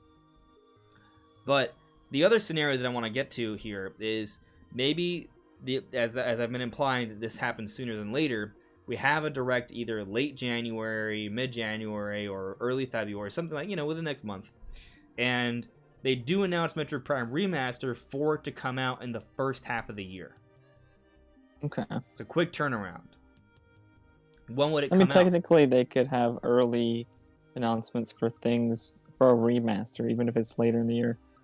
We see that kind of consistently with early year directs showing like 1 or 2 games that are coming out like the fall. It's not entirely possible or impossible that it wouldn't. Like, and what I'm saying is, if they announce it in a January direct, it doesn't have to be early year. I understand what you're saying, and you could be right. But the reason why I see it as happening earlier, I mean, it could still go either way. It's just because I'm thinking also about how they handle Metroid Prime 4. Because I don't see them simply announcing Prime Remaster in a February direct or a January direct and not mentioning Prime 4. It doesn't happen. Keep in mind, when they announced Metroid Dread, they said development was going well for Metroid Prime 4. I don't think Metroid Prime 4 is going to come out this year, though. No, it's not. But what they could do, they could say something to the effect of more details later this year, pretty much the exact same way they handled Skyward Sword HD. So if you remember, Skyward Sword HD came out 2021, right? There was a February Nintendo Direct. They announced Skyward Sword HD, and they said more details on the sequel to Legend of Zelda Breath of the Wild, that's what we called it at the time, later this year. So that's what I'm getting at. Maybe if there's an early year direct, same way they showed off Skyward Sword HD, they show Metroid Prime HD, and they say more details on Metroid Prime 4 later this year, suggesting at E3, they give us a teaser. And then it comes out, hopefully, the next year. Okay. I still think Prime Remaster doesn't have to come out in the early part of the year. Well, Skyward Sword came out, what, July? Yeah, do that. Yeah, it was July. Yeah. So, I mean, to your point, maybe it doesn't come out March or April. It comes out like mid to late summer, and it gets another spot in the E3 Direct, right? But the big focus for that particular series was Zelda with the Tears of the Kingdom trailer. But they'll still have, and then on the flip side, if they have the same strategy for Metroid, there'll still be like a trailer. It's like, hey, look, Metroid Prime Remaster comes out in a month. Cool. But then they're also like, oh, here's a big trailer for Metroid Prime 4. Like, they could literally do a carbon copy. Well, not a carbon copy, but like, you know, same exact style. Yeah, I can see that. You heard it here first. Metroid Prime HD is coming out this July. Yeah, I can see like July or August. It's a good month for it. Yeah. Yeah, I agree. But you know, before I'm checking the chat here, like with this rumor, like, how do you feel on it? Do you feel strong on it? Or are you kind of cold on it? I mean, I don't really feel much about it. You have no feeling. I feel like Prime Remaster could be true. This doesn't really affect my belief that much. Especially because it's different. Like, if this had come out at a time where I thought there could be a direct, like, within the next couple of days, then I'd be like, oh, maybe there's a direct within the next couple of days. But I don't think there's going to be a direct within the next couple of days. No. I mean, it could be, but it doesn't seem like it. So it just seems so different from his other rumors, or it's just what if it's not even a direct? It's just like an announcement trailer they put on social media. That would be so weird. I mean, they have done. Oh, you know, it'd be really cool. Announcements outside directs, like Paper Mario wasn't announced in a direct. What if they do a Metroid Prime direct? They'll do a. That'd be pretty cool. I feel like they would only do that if Metroid Prime remasters come out like early year and Prime 4s come out late year. Then they need a whole. Remember Duno's theory that they would come out in the same year? I don't believe that, but it's not impossible. That'd be fun. But this is what I think could happen. This is an idea. I'm not predicting this. I'm just kind of saying. Like, imagine they announce a Metroid Prime Direct, and people get super excited, like, oh my god, yes, we're gonna get Metroid Prime Trilogy and Metroid Prime 4. But what's gonna actually happen, the Direct's gonna come, and they're gonna show Metroid Prime HD, and it's gonna look amazing. It's gonna be sick. But they're not gonna make mention of 2 or 3. They're gonna skip them. People are gonna be pissed about that. And they're not gonna even show off Prime 4. They're just gonna say more details later this year. And people are gonna get so stoked about this Metroid Prime Direct. And what they didn't realize is when they said Metroid Prime Direct, they just meant Metroid Prime 1 Direct. Right. I mean, I wouldn't be that upset. I'd be hyped. Because, yeah, that's the main thing I want is just Metroid Prime HD. Obviously, I want to see more Prime 4, but, like, I can wait.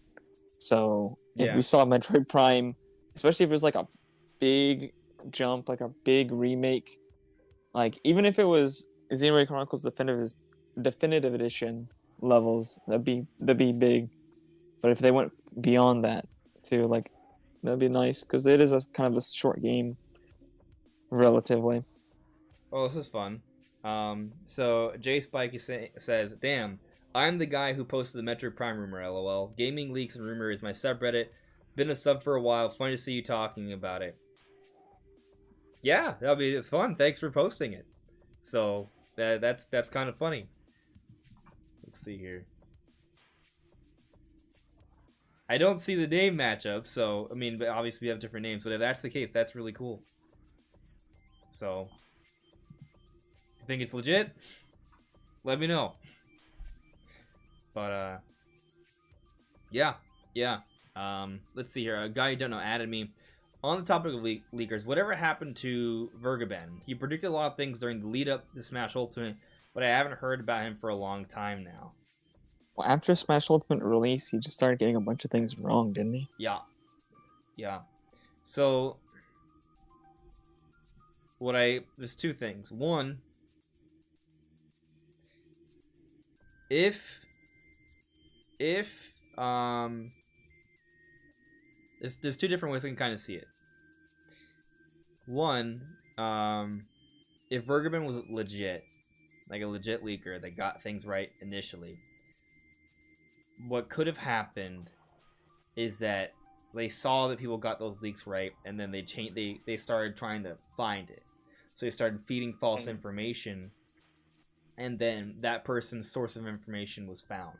And so they said some things, they got it wrong, and that's why. Or they just got lucky, or they're picking back other people out there, right? And she just couldn't keep it up because it was bogus. And that was it. Maybe. I think it was one or the other. Either the leak got patched up, or that was never a leak. I mean, he was pretty right about like everything. Even when everybody was like, "Oh, the Grinch leak," he was like, "Nah, that ain't happening. It's gonna be this. To me, it's gonna be a Pokemon, and I don't even remember what it was. Well, it was a Pokemon and one other character that we got at the end, but nobody was predicting that except him. Like, everybody thought the Grinch leak was real, or there was gonna be more characters, and it wasn't. It was very lame, but true. I don't know. I feel like his source just dried up for whatever reason. Yeah, that's what I think. I think it probably just dried up. It could have been that he lost his source and he just kept trying to guess and act like he knew what he was talking about anyways, because he got some things right as well. So, who knows? Yeah.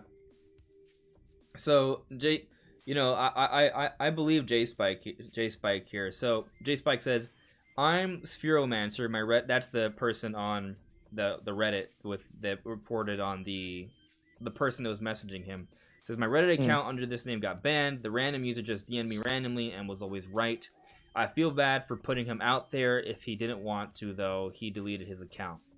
Yeah, I mean, I saw that, and I'll say that it's unfortunate that happened, but I could tell that you weren't trying to, cause any harm in any way. So, it may be as simple as it just got a lot more attention than they were prepared for. So they were just like, hey, let's just get away from this. I mean, it could be that simple. But I'll also say this, right? To to kind of consider both the sides. So the reason, like, for example, we're talking about Burger Ben now, how they used to get leaks right, and then all of a sudden they stopped. The same way that this person on Reddit was getting leaks right, that could change, because if they see that leaks are getting correct, they may plug that leak, you know. They'd be like, oh, where are those leaks coming from? Let's start feeding them false information, you know. That's a possibility. Now, depending on what kind of leaks it is, though, like, because I talked about how, like, whenever we've gone like accurate leaks, they're usually like shortly beforehand. I feel like the implication, I mean, it could be that someone just DM'd them, hey, look, this is what I saw, that's it. But it also could be maybe someone who sees marketing materials or something like that, or they see the direct presentation. If you see the actual direct presentation, it's harder to fake that, right? It's harder for that to be leak bait. But putting out stories to kind of see what people, like, where that information is coming out from, so they can find out who's leaking, and that's different. Yeah, they do that all the time. Yeah. So J Spike says, yeah, you probably got tons of DMs. Not much of a Metroid fan. At first, I was trying to hit the copium, connect it to Zelda, then realized the word Prime had to be the hint. Yeah. I mean, I'm a huge Metroid fan, so like, I see that, I'm like, oh yeah, that's Prime. Like, that's for sure Prime. But yeah. It's probably Prime related, but maybe I'm trying to get I'm just really looking for Prime, and I'm like, oh, Prime has to be that. Maybe it is. Maybe it just means there's some sort of really cool announcement from Nintendo that's happening soon, and that's all it is. And they also are not much of a Prime fan, and didn't realize saying Primed would make people think that it's a Metroid Prime related announcement. Considering their other hints were also like similar references, they were very savvy. Oh, like very savvy. Puns. They were all puns. Yeah. So to expect this one to also be a pun is not crazy. Yeah, and yeah, Jay, it could be someone who just had some good educated guesses that got them right in a row. So actually, Here's the Kingdom would be hard. It is, and that's what I wanted to get at. I made a video a while ago, before Tears of the Kingdom had its name revealed. The Nintendo Ninjas are trying to get me again. They're trying to silence me. They won't let me say what I'm gonna say. Some water under. I have Gatorade. I made a video, and it was a video theorizing what the name could be. For at the time, we called it the sequel to Breath of the Wild. And I haven't gone back and checked that video, but I remember my thinking being pretty close to what Tears of the Kingdom was. Like, I think I was thinking like Souls of the Lost or Sorrows of the Departed. Like, something like, it was always gonna have and it was always about a sadness of a lost people. Look, okay, I'm almost like debating, like literally playing, like, have you guys watch my video with me, because it was a while ago. It was do you have the notes? Do you know how many videos I make? I keep them. I have the notes. No. I have notepads that I go. But you through. write your stuff down. See, that's why mine's all stored. Oh, yeah. Oh, okay. Well, I see what you're saying there, but I also don't always make notes. It depends on the video. It's a while back. I'm trying to like find it. I remember the video. You remember what I'm talking about? What the words were. It was like 2 years ago. I watched it. Was it that long? Maybe a year and a half. I thought it was like early last year. Well, all right. I may have made more than one video trying to guess the name. So I found a video here. It's 22 minutes and 39 seconds, and it's called Breath of the Wild 2 Named Theory and Speculation. And we're watching it all right now. No, we're not. But what I might do is pause the background music real quick. I'm not gonna force you guys to watch this. I'm not like that crazy about. The thing is, it might not be this video. It might be a one I made beforehand. Welcome Just do a little everyone. This is on reaction. Just Restart. Can you And guys this can hear time, it? Well, you probably can't, but they can. Oh, I can if I go into stream. we're speculating on what the full title for the sequel to Legend of Zelda Breath of the Wild could be. Wants to protect the Hylian family, specifically the Princess Zelda, who is the holder of the Triforce of Wisdom, so I'm going potential to connections. So what if the name relates to all of this connection to the Zonai here, and all of a sudden we have this concept that relates to both the gameplay and the story, and what makes Breath of the Wild 2 so different compared to Breath of the Wild 1. Maybe the story of the Zonai here could also explain what's going on with the sky. Something interesting is that there are a lot of these tall, giant, sort of I'm just stone talking about towers Zonai. all Hold on. throughout Fast Stone forward. Apple. I think the name could maybe be. What I'm sort of getting locked down to is whispers of something related to the Zonai, because we hear these voices in both the first and second trailer, a recurring idea, but an idea that's relatively new to the series that could strongly relate to all these core concepts here. So what could it be? Whispers of the past? Maybe.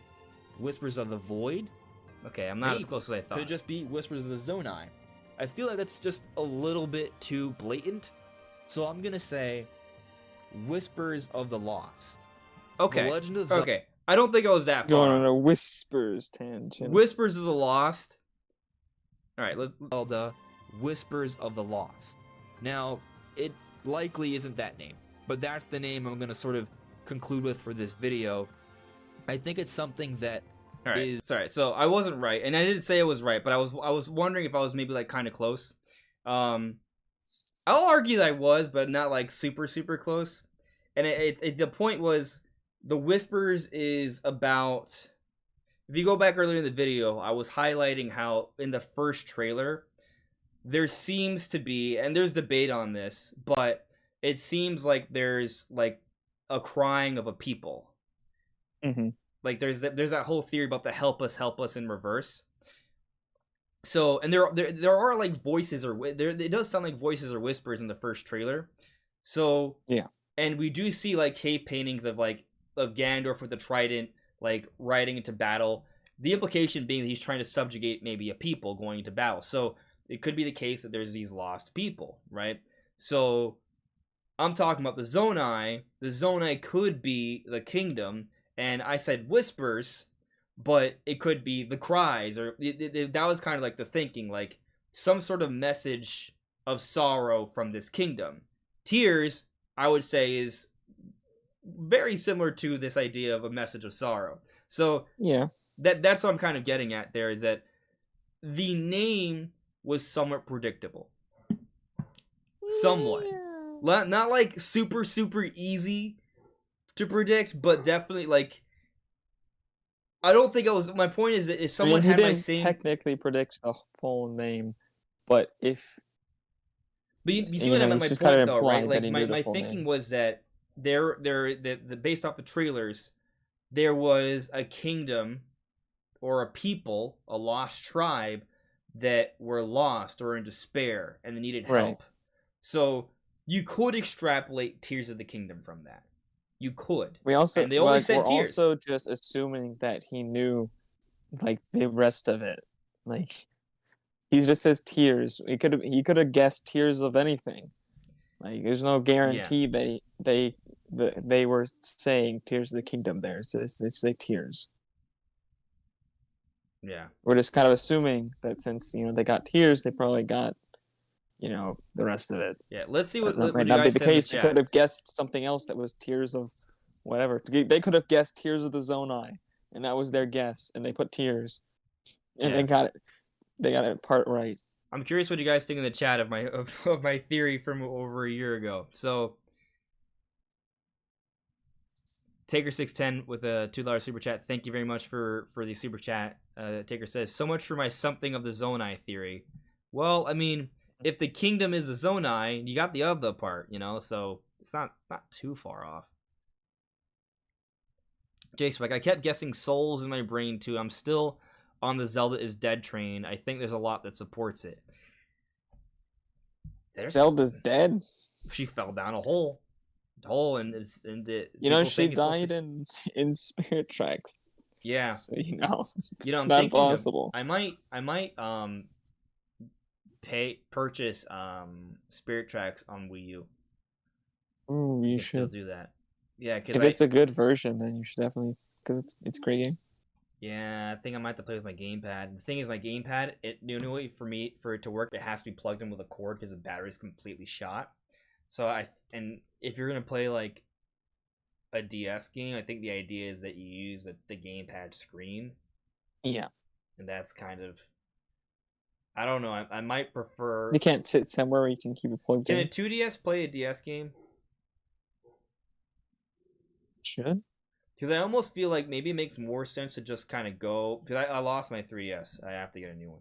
So I'm thinking maybe I should just get a new 2DS. Like the little flippy ones. I mean. And just collect some old DS and 3DS games.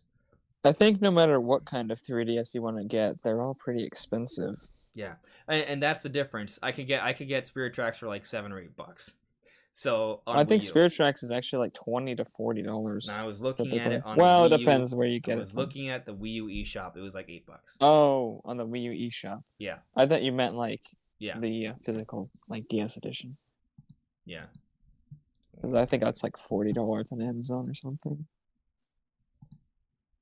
Okay, put that back on there. I was looking to buy it before because I bought Phantom Hourglass for my siblings for Christmas. By the way, one year. You were asking earlier. So basically, I had to figure out, guys, there's something wrong with my computer. It's been wrong for the last few weeks. Like when I'm like navigating, I can't press any of my tabs, and sometimes when I type stuff, it doesn't work. And for it to work again, I have to press Control-Delete, and then a few minutes later, it's gonna happen again. So whenever you see our screens go black, that's what happens, and that's what happens. I don't know if you guys can still hear me when I do that, but it's brief, but it happens. I think so, because I was watching this stream earlier. I think it happened, and I could still hear. Yeah, it just goes black for a moment. Yeah, so I'm trying to figure it out. I don't know. I have no idea how to fix it. I've done all sorts of things. I've reinstalled my operating system. I've cleaned things up. I've done virus scans. I don't know what it is.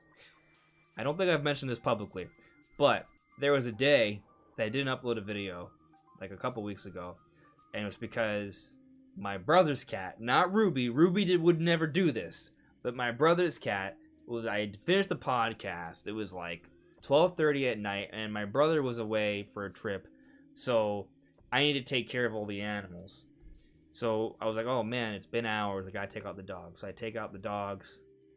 Well, actually, I took out the dogs. I got dinner. I came back down, and so I ate dinner late at night. Like when we're talking about like almost 1 o'clock, right? I know it was not healthy, but that's where I was at the time. I do that a lot. Yeah, I get off at like midnight or later sometimes. So I finished dinner. Come back downstairs. The dog's gone to the laundry room and started tearing up towels. And I had just walked the dogs. One of the dogs peed. Even though I walked him for 30 minutes, went up just for 30 minutes to eat dinner, I came back down. I picked up the towels. I didn't even realize they had peed until I stepped in the puddle. So I clean all this up. Come back upstairs. That entire cleanup took about like 5-10 minutes. I come upstairs, so I was only gone for about 5-10 minutes, and I had a big cup of water that was like this, okay, like a half-gallon cup or something.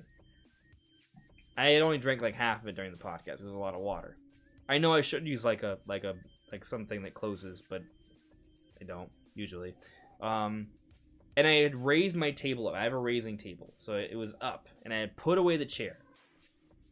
And the cup of water is so big that you can't just like, I shouldn't hit the mic, but it's something like heavy that you can't like just knock over. Like it would have to be, you would have to like intentionally do it.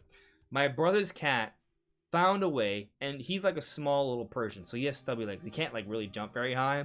He like crawled into my desk and somehow pushed it out because it's a rolly chair, and then climbed to the desk, jumped onto the table because the table was a lot higher, and then must have barreled into the cup of water that was heavy. Like, I'm talking about a few pounds. A small cat would have to like intentionally do it, and all the water fell onto the desk and fell. And when I came in, I saw it was a puddle everywhere. He was looking at me from like my bed, just shook. Like, I knew he did something bad when I walked into the room. And I see the water all over the surge protectors. So I immediately turned everything off. Also, I had a laptop on the other side of the table, and that was wet too. I haven't turned that on yet in a while. I only use it when I travel. I think it's probably fine, hopefully. But should have dried out, and if it wasn't so on, I unplugged everything. I didn't use it for a day, and that's what led to a video not coming out one day. And I was furious. Everything seemed fine, but these issues I'm having now make me wonder. Is there some level of water damage that's just leading into some random inconsistent It could be some issues? kind of issue with your graphics card. Maybe. That's why I wanted, before we were trying to like, you know, fix this. And I was suggesting you update your drivers for your graphics card, but apparently they seem to be up to date. They're all up to date. So, I don't know. Could be I don't know. the water shorted something. I don't know. I don't know. Anyways, not related to games, but I don't know what's wrong with my computer. It doesn't seem like water damage because everything still works. It just randomly stops working slightly for a little bit until I press Control-Alt-Delete, and then it happens again. So I don't know. If one of you guys knows how that issue works out, like, please let me know, because it's been bothering me for a couple weeks already. I might have to just like take in my whole computer, but that takes time and money. So I can do it. It just I rather not. I rather just find the fix. So I do want to see what you guys are saying about my theory about how close it was. Joycey J, Whispers of Lost still hits though. That can be the title of the third game. J Spike says Tears of the Kingdom is similar to your guesses for sure though. Okay. Alright. Thank you guys for thinking that I wasn't too far off. Thank you for the cookies and brownies. Let's see here. Wizard Ninja Whispers also kind of ties into the breath aspect of the first game as well. I think that was also maybe something I was kind of like, you know, I was trying to have like a double linkage, but I think that's where I went too far. Luca Fister, the user definitely didn't guess.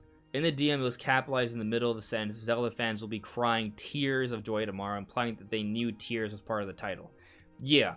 So the reason we're talking about how I put a theory video a while back on my title prediction, even though I didn't get it right, I feel that my thinking of what the theming of the name would be, I was close to at least the idea behind it. So if they could surmise that tears would probably be part of the title, maybe that's how it could potentially be a guess, and they would still capitalize the T because that's their like big brain prediction for that. But you know, as J Spike has pointed out, like there was a consistent history there. We don't know for sure. We'll see. Actually, J Spike here was saying Grub had the direct news first, and he said his source said Nintendo might postpone it because of the Queen's death, maybe because Zelda's death would hit too hard. Also, Nintendo is saying the title gives up too much Hyrule's tears because their princess had died. Maybe they had a bigger trailer plan, but canned it last second and just did a trailer reveal instead. Thanks for coming to my crackpot TED Talk. I mean, actually, I think you raised some interesting points, though, because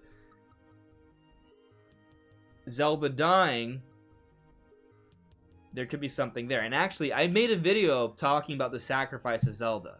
Now, I wasn't saying necessarily that the current Zelda died, but I do think they could be playing around with that idea, potentially. And when we take a look at the recent trailer, we do see, like, Zelda, or we see a woman that's, like, up, like, you know, suspended in air, like, almost like some sort of sacrifice. Maybe she's a dead body. So, maybe there was a previous time where there was a Zelda that was lost, and maybe the Zelda in this game is going to have some sort of connection to that lost soul. And maybe she's on the verge of death the entire time, and maybe that's why she can, like, communicate with the tears of the kingdom. You know, like, maybe. Like, I don't think that's a crazy theory. I don't think they would have changed the content of the trailer though. I mean, they still showed everything. They just didn't show it the trailer was in very short. one region. Yeah. I mean, I think it was just gonna be short in general. I guess. Yeah. I think it's just how it was gonna be. Yeah. It is interesting how the name was Tears of the Kingdom shortly after that. Like, but they're not going to change the title of the game, right? And they need to talk about that. But you look at how Nintendo treated Advance Wars, and they've delayed that game to the point where it's probably ruining its potential to be successful. You know. It's also a way smaller title.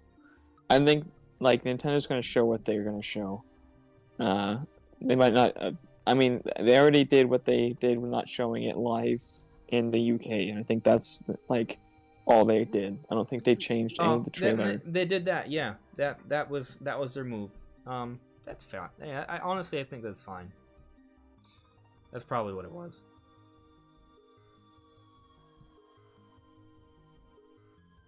D Fox, your guess was right by 2 words. I got of the Wizard Ninja. I'm personally hoping Zelda has a more active role in this game, a role of being dead.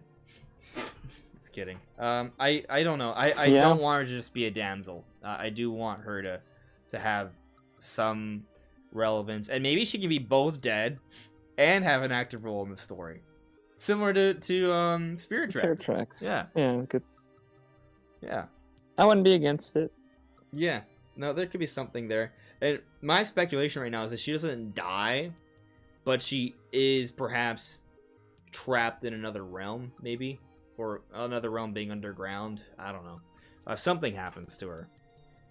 Just question is, does that something explain for why she's not in the game at all until the end? Or does that something, her falling, just explain where she's led to, and we see how that affects the rest of the game? We'll see. Obviously, we don't know until they tell us, but yeah. Joycey J, I'm actually okay with. I'm down with that idea. So Joycey J says no playable Zelda, no multiplayer. Give Zelda her own series. I want Zelda to be like a strong character in the Zelda series, but if they were to make another Zelda spin-off that's actually just her playing, I would be down for that. Like if there, I think there was a Retro Studios like proof of concept that was they had a game idea where if it was gonna be about Sheik or someone that one actually seemed like it was gonna be really cool. Yeah, I wish they had Zelda, made that. so I do recognize that Wizard Ninja. It's called Legend of Zelda. So, you know, if they have to have a spin-off where Zelda is playable for her own the series, even though it's named after her, it's kind of funny, but that's what it is. Yeah, so let's move on though. A little let's see here. It's gonna be hard to timestamp this later. Let's see here. All right, so the next thing I want to talk about, and then we'll kind of circle back to the direct stuff, is F-Zero. So F-Zero is rumored. It's kind of funny because I saw Direct Feed Games just post like a GIF of, I think, one of the F-Zero racers just like spinning, and I didn't make a video on it at the time, but in my head I was like, yep, that's just him reminding us that he thinks F-Zero's coming out, because he's mentioned it before, and I think, I haven't seen it, but there are reports coming out that he's doubled down, said yeah, F-Zero's coming. I think it was on Reset Era. So yeah, Nate the Hate, Nate Drake, Direct Feed Games, all same person, just different aliases for different platforms. He's saying F-Zero's coming. Other people have said F-Zero's coming. There is this like a new F-Zero or a remaster, or well, some of those rumors suggest some of those.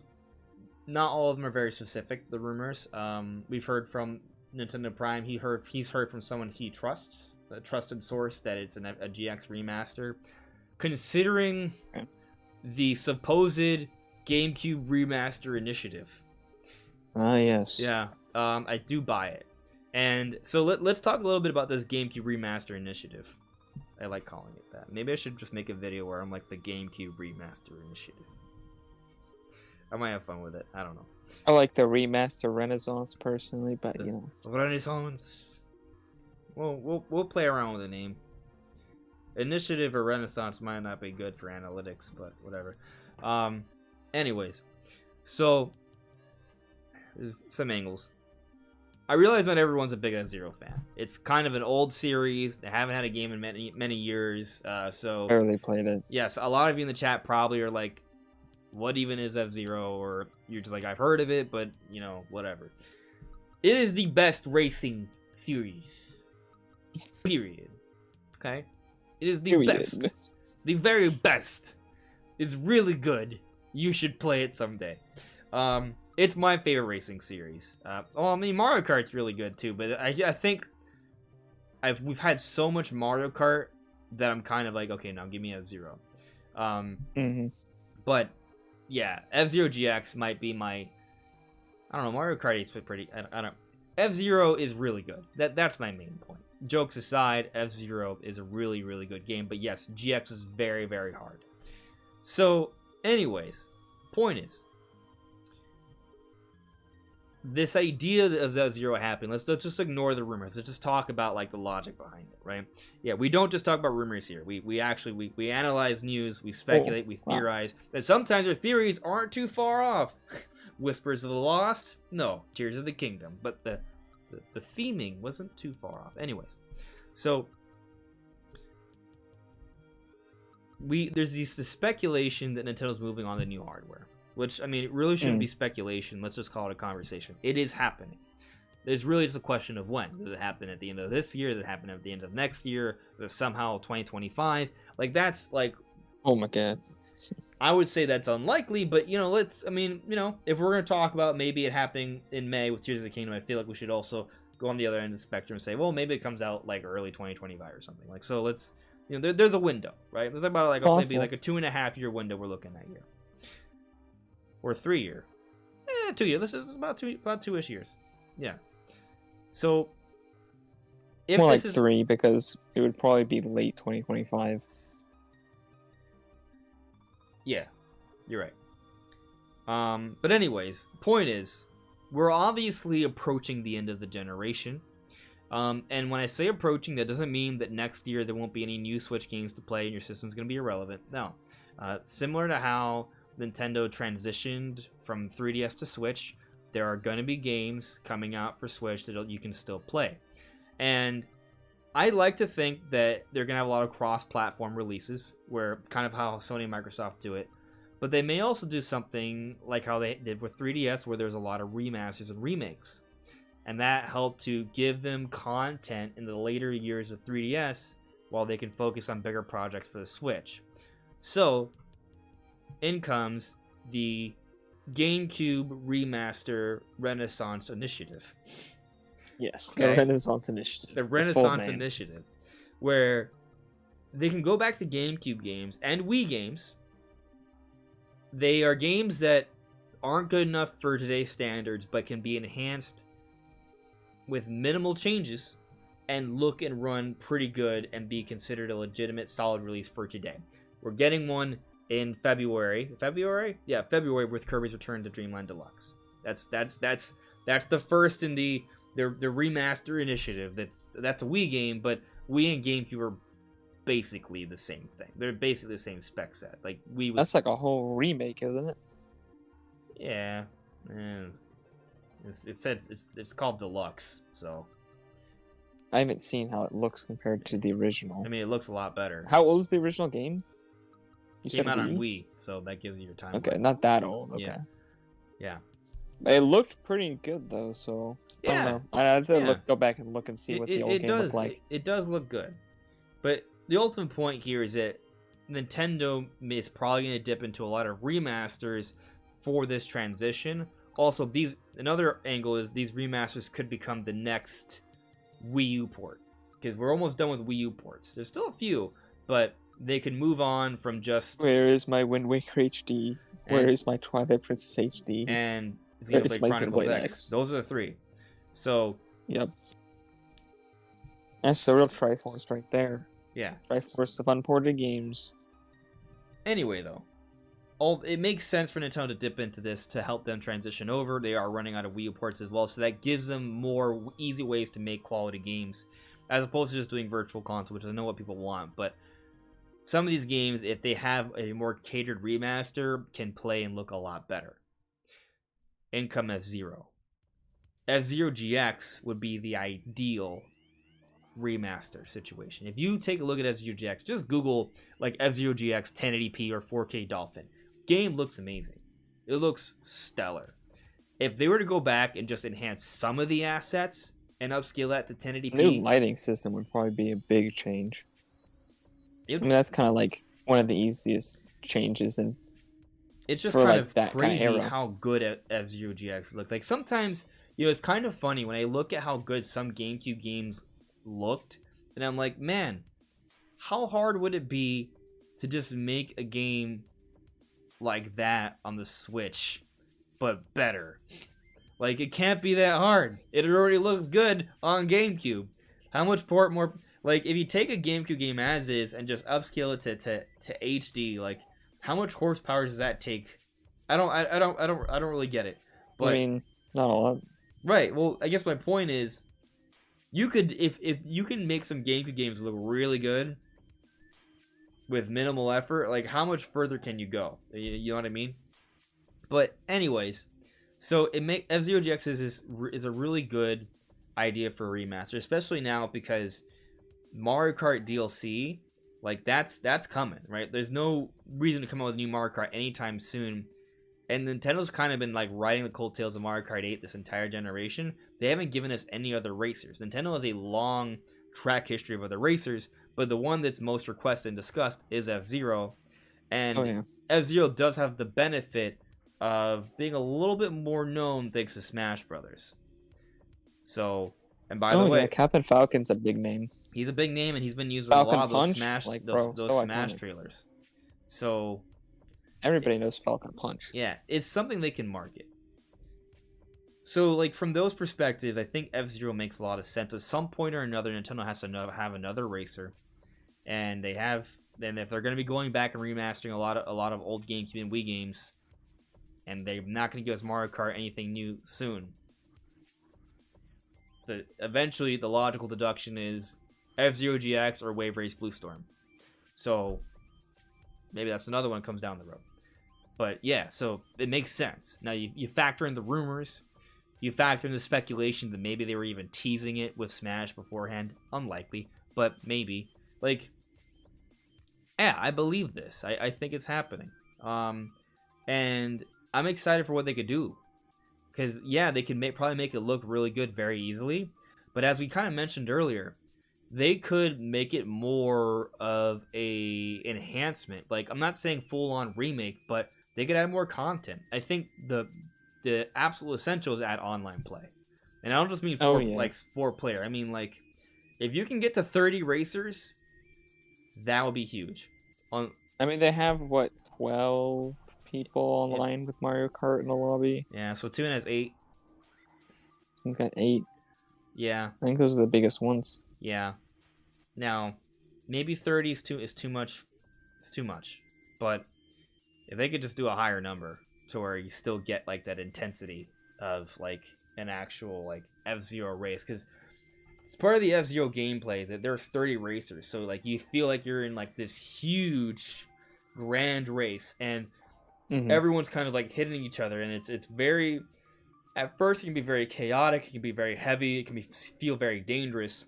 So if you were to have an online mode and you could only have like 4 to 8 racers, I think they could probably get. I mean, they obviously could get at least 12 because Mario Kart does 12. I think they could probably get like. I mean, what if they did 16? 16, I've seen people throw out. That's basically half, which isn't amazing. I mean, but you know, Nintendo Switch has games where you can play like Fortnite. There's like 100 players in one big lobby. Yeah. So it's not like Nintendo Switch can't handle more than that amount. Yeah, also, I mean, it's just what you cater. It's also like it would be a GameCube remaster, right? Like it's a GameCube game. Like, I mean, their servers would be the biggest issues, but I'd imagine It'd probably be fine. I don't know. I mean, it's a lot of cars. I'm not sure, but I hope because I want that F-Zero experience online. Like, anyways, somehow, even if they can't do 30, like maybe 16, it's probably better than nothing. But like they can do more. I mean, they could probably do some quality of life enhancements, maybe make it a little bit easier to gain some content in the game, but also maybe they could add a little bit more content. Maybe they could add a few more new stages. Like that's not I don't think it's a stretch. Now it depends how much extra content they're willing to do, but they could Hard do for that. me to like say what more content they should add. So I don't really know what content's in the base game. Is there a sort of campaign for this? There's a story mode. There's got like cutscenes and things. So right? there is a story mode. There is a track. There's not a track creator, but there is you can create vehicles. You can get parts for that. There's time trials. There's multiplayer. I mean, you have the Grand Prix. It's like basically, it's the same structure. It's pretty much the same structure as Mario Kart 8, except it has a story mode on top of the Grand Prix. And it also Does has it have a battle mode type of thing? There's Death Race. Death Race. Okay. Well, Death Race is in... Actually, you know what? Yeah, Death Race is in GX as well, I'm pretty sure. It's in X. And you can make your own cars. You can build them. And some of them can fly, which is pretty cool.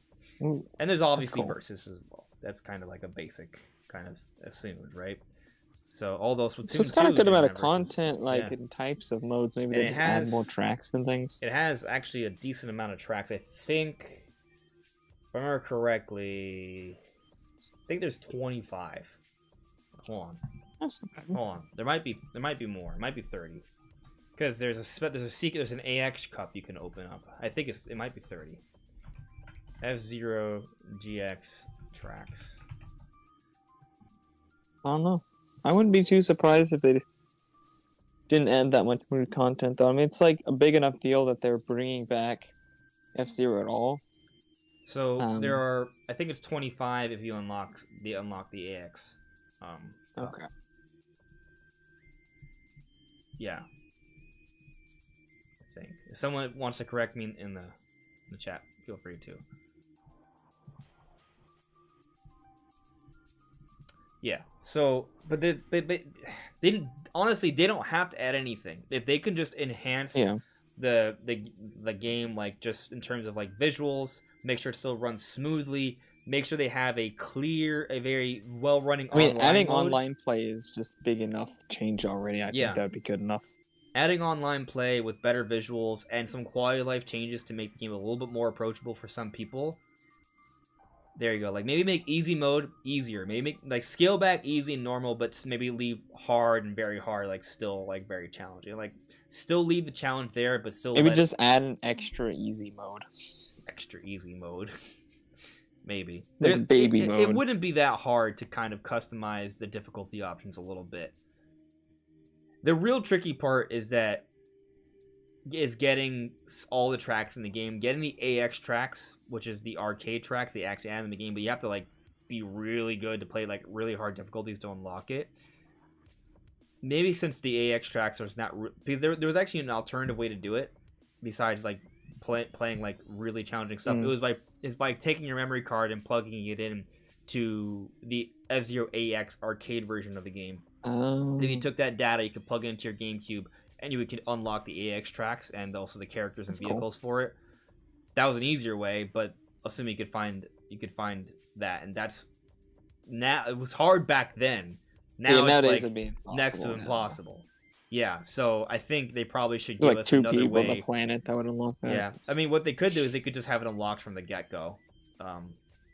Although I like unlocking stuff, so that's a little. Maybe they could just have it unlocked after you beat just the normal. Maybe they could just make it easier. Like, yeah, you just have to beat it. Like, you just have to beat through the campaign, and you unlock.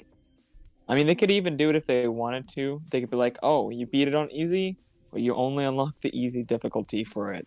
You want to beat it? You want to unlock the hard difficulty for the next tracks? I don't think you. Well, I mean, there are some games that work like that. Actually, you have to unlock difficulties too. It's not how it worked in GX, but I mean, they can change it.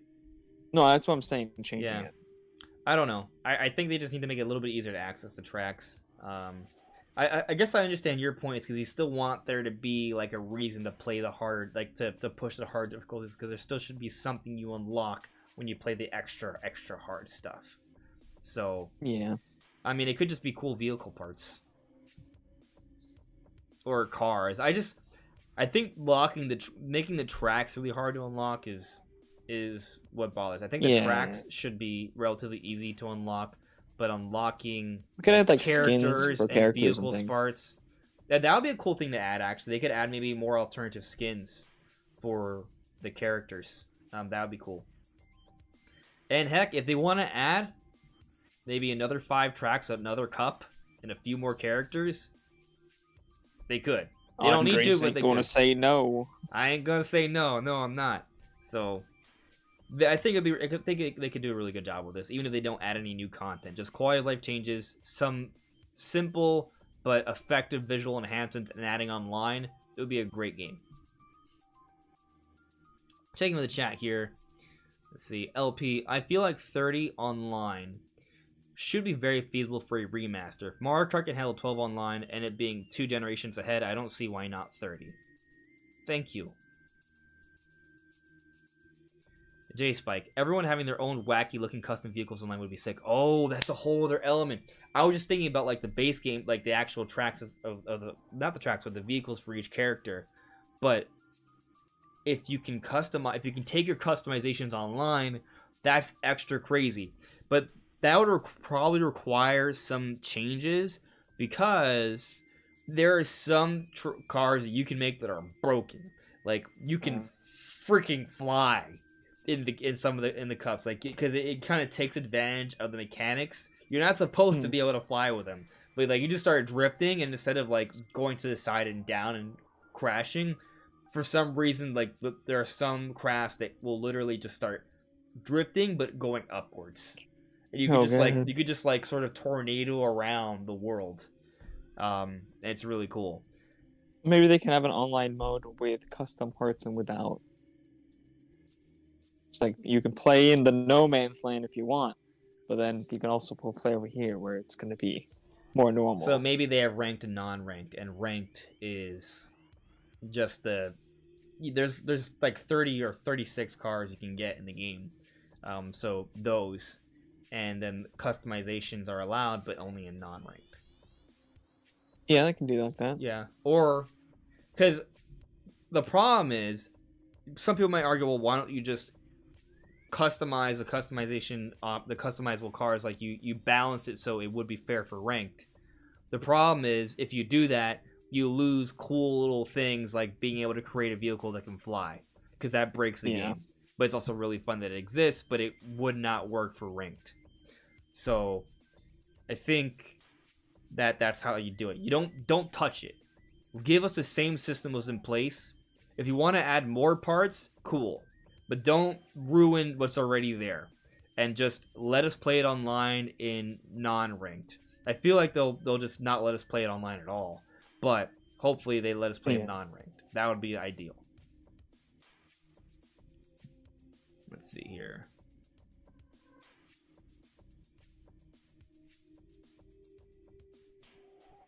Narwhal. I wonder if there ever be more FromSoft games on Switch. So far, only Dark Souls Remaster port. And I really liked that port. I thought it was a great port. It is a good port. I've been speculating, pure speculation, that maybe we see a port of Elden Ring on the next Switch, which wouldn't be base Switch. So, I think we have probably seen the end of From Software games on Switch, and it's purely for power reasons. They could go back and maybe give us Demon Souls, not the remake, but like the original version. I mean, I feel like they probably could get Dark Souls 2 and 3 working, that they would just require some it'd be more work. I mean, those games aren't like the most graphically intense games for that generation or anything. I mean, if The Witcher 3 can run on the Switch, I'm sure Dark Souls 3 can run. Yeah, it just might take a lot more effort. I think that's kind of like why we've seen third parties in general lately, like so much less. It's just so much more work. Well, high And I profile feel like that- stuff, and we still see some Yeah, things. yeah. But I don't know. I mean, we've seen some good stuff. Like we got Final Fantasy Crisis Core Reunion, which looks insanely good for Switch standards. I agree. It almost looks as good as Final Fantasy VII. Not quite as good as that because that's like a full-on remake, whereas this game still uses like the base like layout for the levels and I think things. a lot of it's baked, right? It's not like real-time stuff. I mean, in general, for Yeah. most But, like, games on that era that look good, The combat yes. part initially, when you look at first glance, looks like 7 remake. At first, I mean, first it's going glance. for the same style Yeah. as 7 remake. Yeah, and it looks good. I Yeah. agree. Yeah. I have a feeling that developers also kind of fear that there's a new system around the corner that they can much more easily port things to. I think when the next generation comes out, we're going to see a huge influx of third parties. Because it's just going to be so much more easy to develop. Like, it's not going to be this huge endeavor where you have to go in and change almost every single asset and change almost everything about the game just to make it function. When the power spec's going to be a lot closer, it's going to be so much easier for the porting jobs. Oh my god. It's not that I just saw the greatest idea from Wizard Ninja. Oh, yeah? You ready for this? I don't know, am I? Yeah, I think you are. You're a grown man now. Wizard Ninja says, if it's a new F-Zero for Switch, predictions for the title, and then says, I'm going with F-Zero NX. Oh, NX, Oh man, bringing I back wouldn't the be NX. opposed. Hmm? I liked the NX. The name was a cool code name. Yeah. Well, that's epic. I kind of almost wish that they were just if they take so. What if they take GX and they remaster it so much that it's kind of people are confused if it's a new game or not. Like they call it F-Zero NX, so then at that point you're just not even sure what it is, right? Like they do that because I mean there's F-Zero AX and there's F-Zero GX. So like consider there's already like kind of two versions running on the same engine, sort of. Like, what if there's a new version, the modern day version, that is called F-Zero NX because it's cool. For those who don't know, the Switch was codenamed NX, so that's why we think NX is cool.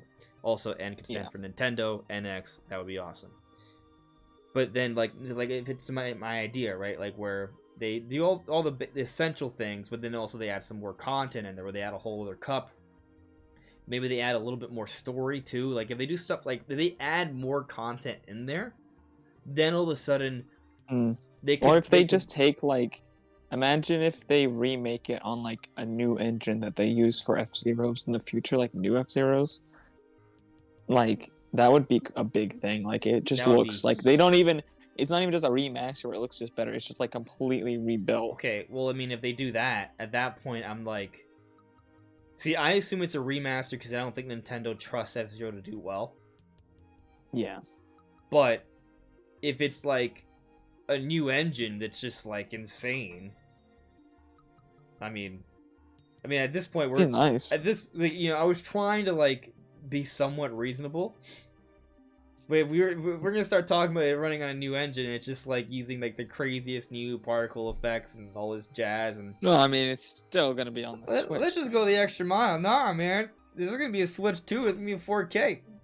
Yeah, I mean, How are you gonna have a 4K television right now? Like, I can't even see the 4K. But I will buy one once I need it, huh?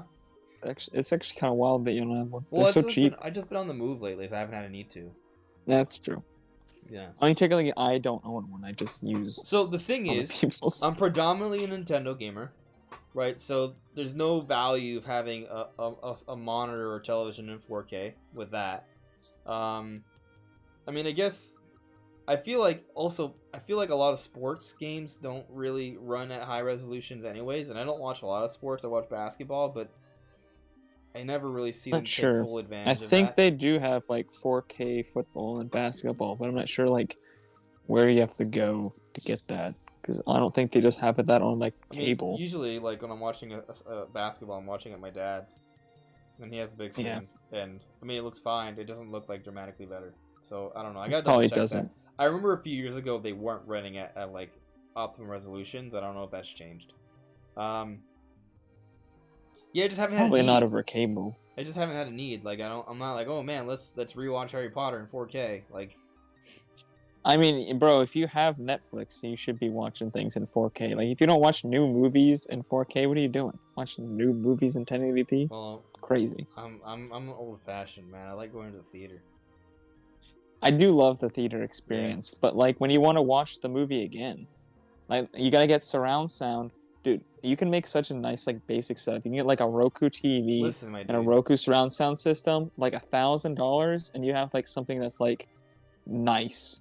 So you can like Yeah. have a theater-like experience. It's not gonna be like amazing, but it's gonna be nice enough to where you have like theater-like experience in your house. It's great. I do have aspirations that when I get my own place, there will be several big screen, high resolution, high frequency monitors. High frequency. Yeah. You like high refresh rate?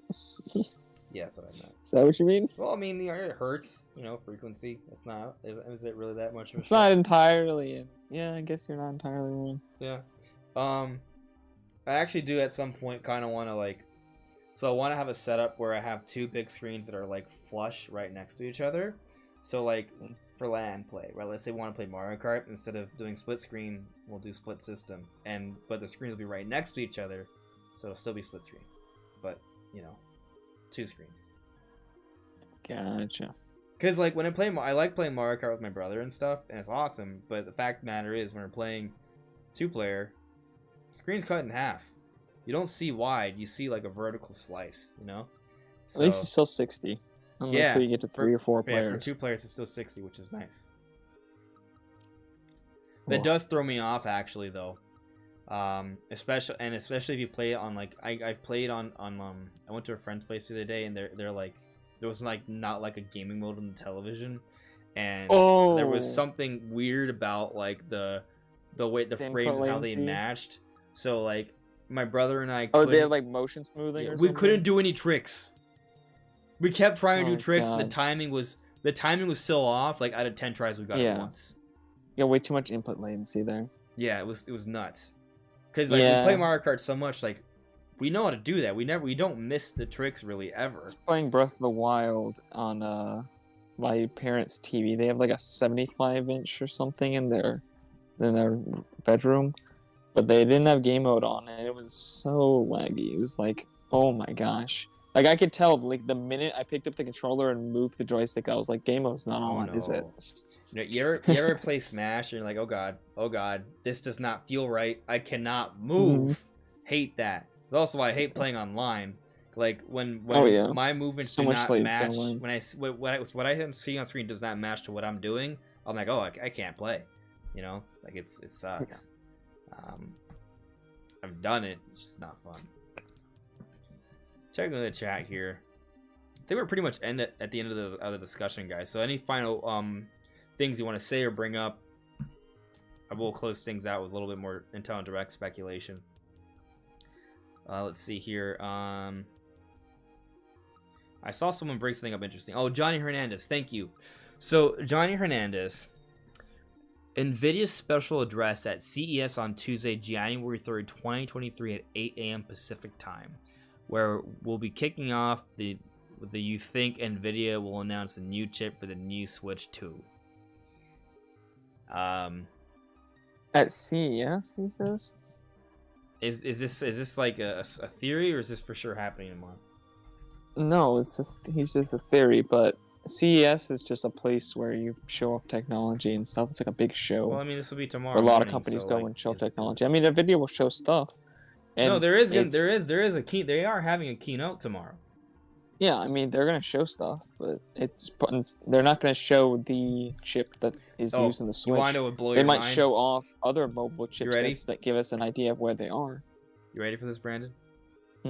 So you know how we were talking about the person on Reddit that has a history of leaking things right before they happen? Yeah. So they're gonna reveal the next like Shield device tomorrow from NVIDIA, and you remember how they had ports for Mario Galaxy and Twilight Princess? They were for playable only in China or something. They're gonna announce Metroid Yeah. Prime. There. Oh my gosh. Oh Are my they gonna gosh. use AI upscaled textures again? Yeah, it'll probably look a little bit better. And there you go. I wonder why they didn't use. It would be cool to use it. If they use DLSS. Like, it would be Oh, cool. that'd be interesting. Yeah, it would be very interesting. If a shield, oh dude, if they announce a shield that has DLSS, that'd be big. But I doubt they'll ever make another shield. Right, because they have to switch. Yeah, there's no Like, point. why even Nobody, bother? nobody buys the shield. The shield was never popular. So Nothing is.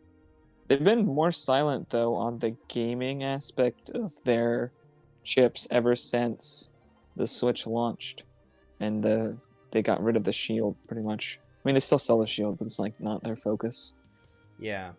So we haven't really seen where they are in the mobile. It's just mostly like AI chips, and like it's harder to tell Yeah, what I they don't, can do I with a don't mobile know device. if anything will come out tomorrow that could give us any hints. Maybe.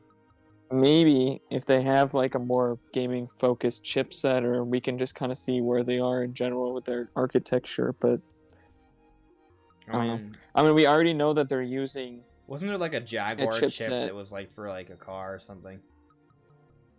Jaguar I don't is know. the I could be- PS4 CPU, Okay. but they do use stuff for their AI for self-driving cars. Yes, I believe Tesla's all run on NVIDIA. There. So. Yeah. I guess we'll see. I'm not expecting anything that's gonna be Nah. mind blowing tomorrow. Nope. If we get something, I'm down. Just don't expect it. If we get anything, it's gonna be just a comparison, or like it's not it's there's 0% chance they're gonna come out and say this is the chips that we're working on for the Nintendo Switch 2. Like there's no chance of that, obviously. So. Excuse me. Sorry. Them Nintendo ninjas, they're Bless you. literally like trying to make me sick.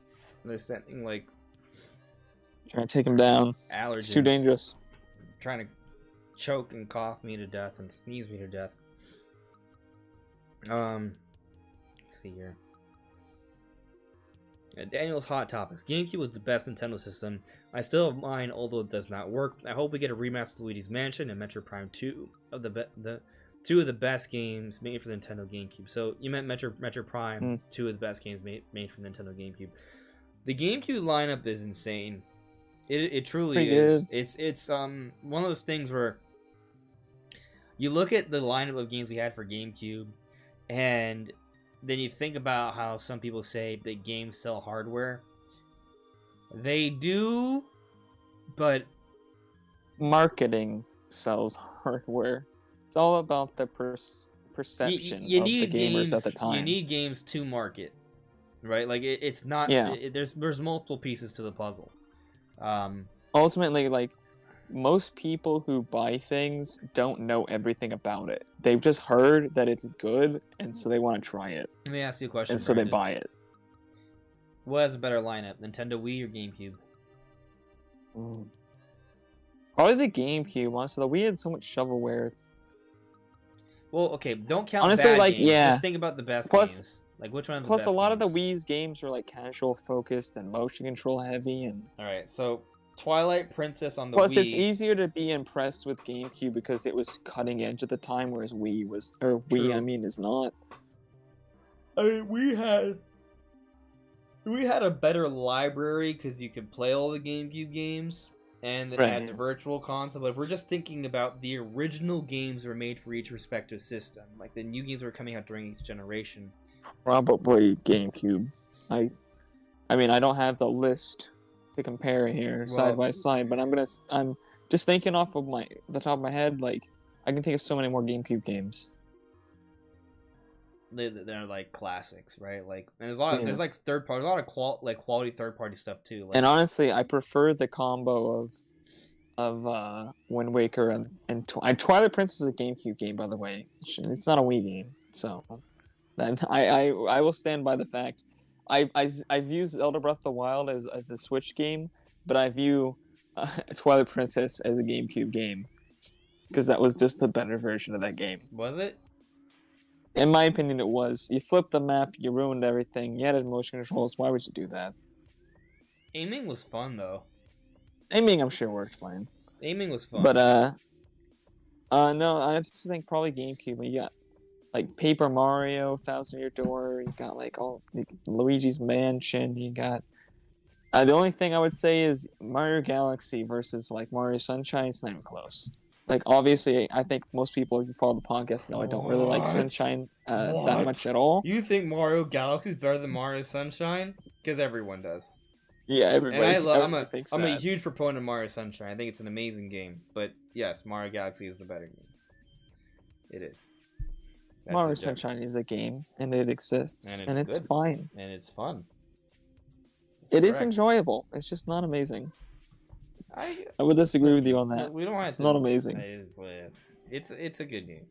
It's not the best Mario game, but it's a good game. Yeah. I mean, yeah, we could go all day talking about the lineup. So I got a super chat here from Taker610. Taker asks, "Do we have a date for quarter 3 results? Will it hit 118 million?"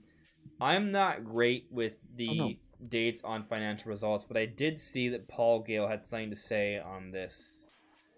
So Paul Gale said on February 7th, Nintendo will release its next fiscal report. Hardware should be north of 121 million, estimated 118 in calendar year 2022, estimated 18 million in calendar year 2022. Software surged last quarter during the holidays, so expect total sales at about 1 billion, a first for any Nintendo console to achieve. That's insane. If that's true. That's crazy. Yeah, I mean, he gets a read on numbers before others, so that's awesome. I mean, it's kind of to be expected. I think the PlayStation 4 hit over 1 billion software units earlier, I think, already. Yeah. By the way, I think Gone Hunter hit it on the head with our little Mario spat.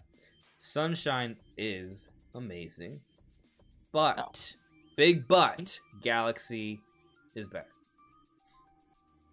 Galaxy is better, but honestly, Sunshine's not amazing. Play it on 3D All-Stars is a better version. Alright, bye. I did play that one, actually. It's good. So, a guy you don't know added me, regardless if that Zero GX gets an HD remaster or a full-on remake, I think one thing that would have to be updated are the cutscenes, because those haven't aged very well. Yeah, they CGI? Yeah, I mean, I don't know if they I assume they would, unless they have the original like versions, they would either have to AI upscale them or completely redo them. I'm scared. I'm scared that those cutscenes are not gonna be redone well. Like, I mean, if they redo them I think they're gonna redo them well. I think it's either they redo them with like a super high quality CGI cutscene, or they just use AI to upscale it.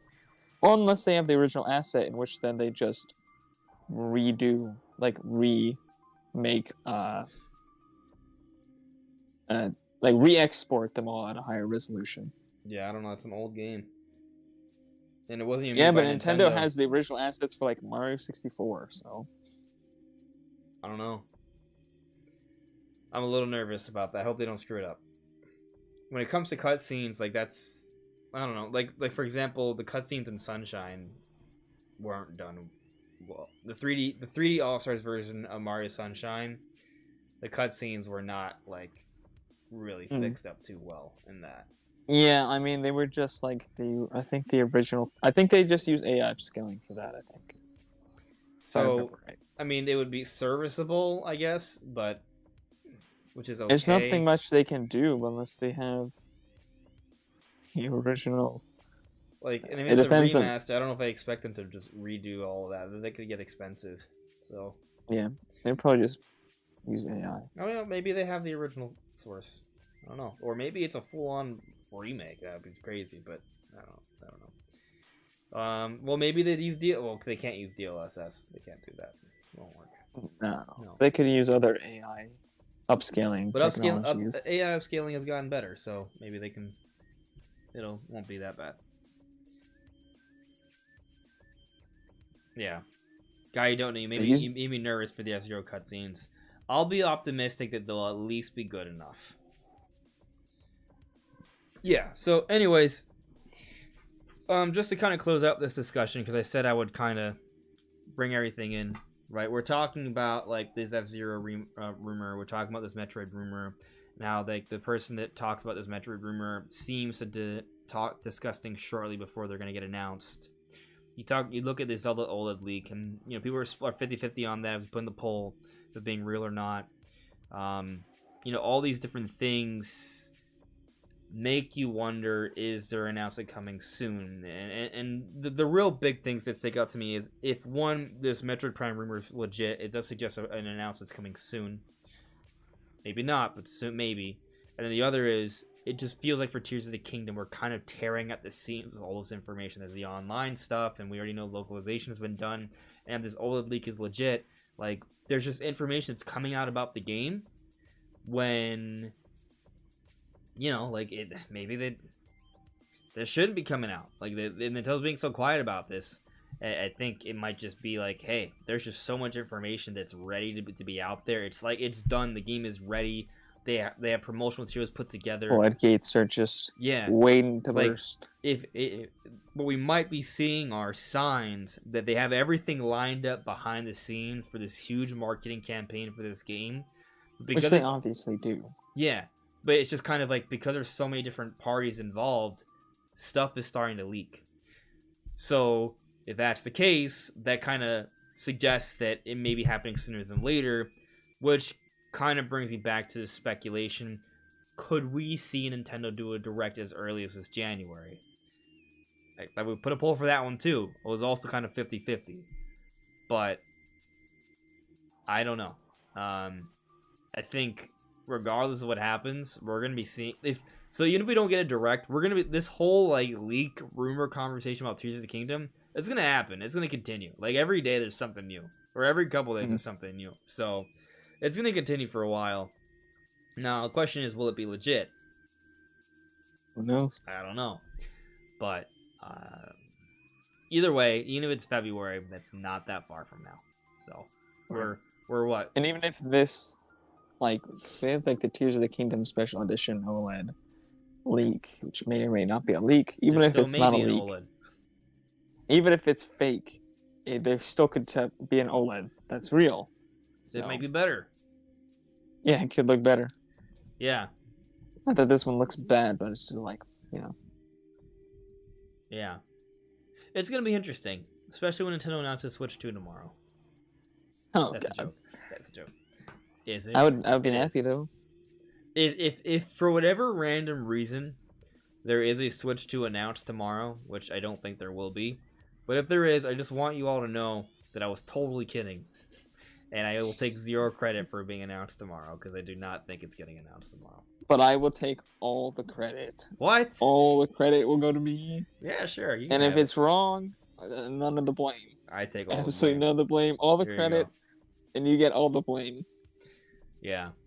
Well, anyways, guys, I think we reached the natural end for tonight's discussion. Thank you for coming around. If you leave a like, that'd be super appreciated. If you haven't subscribed before, please do so, because we talk about Nintendo pretty much every day now, sometimes multiple times a day.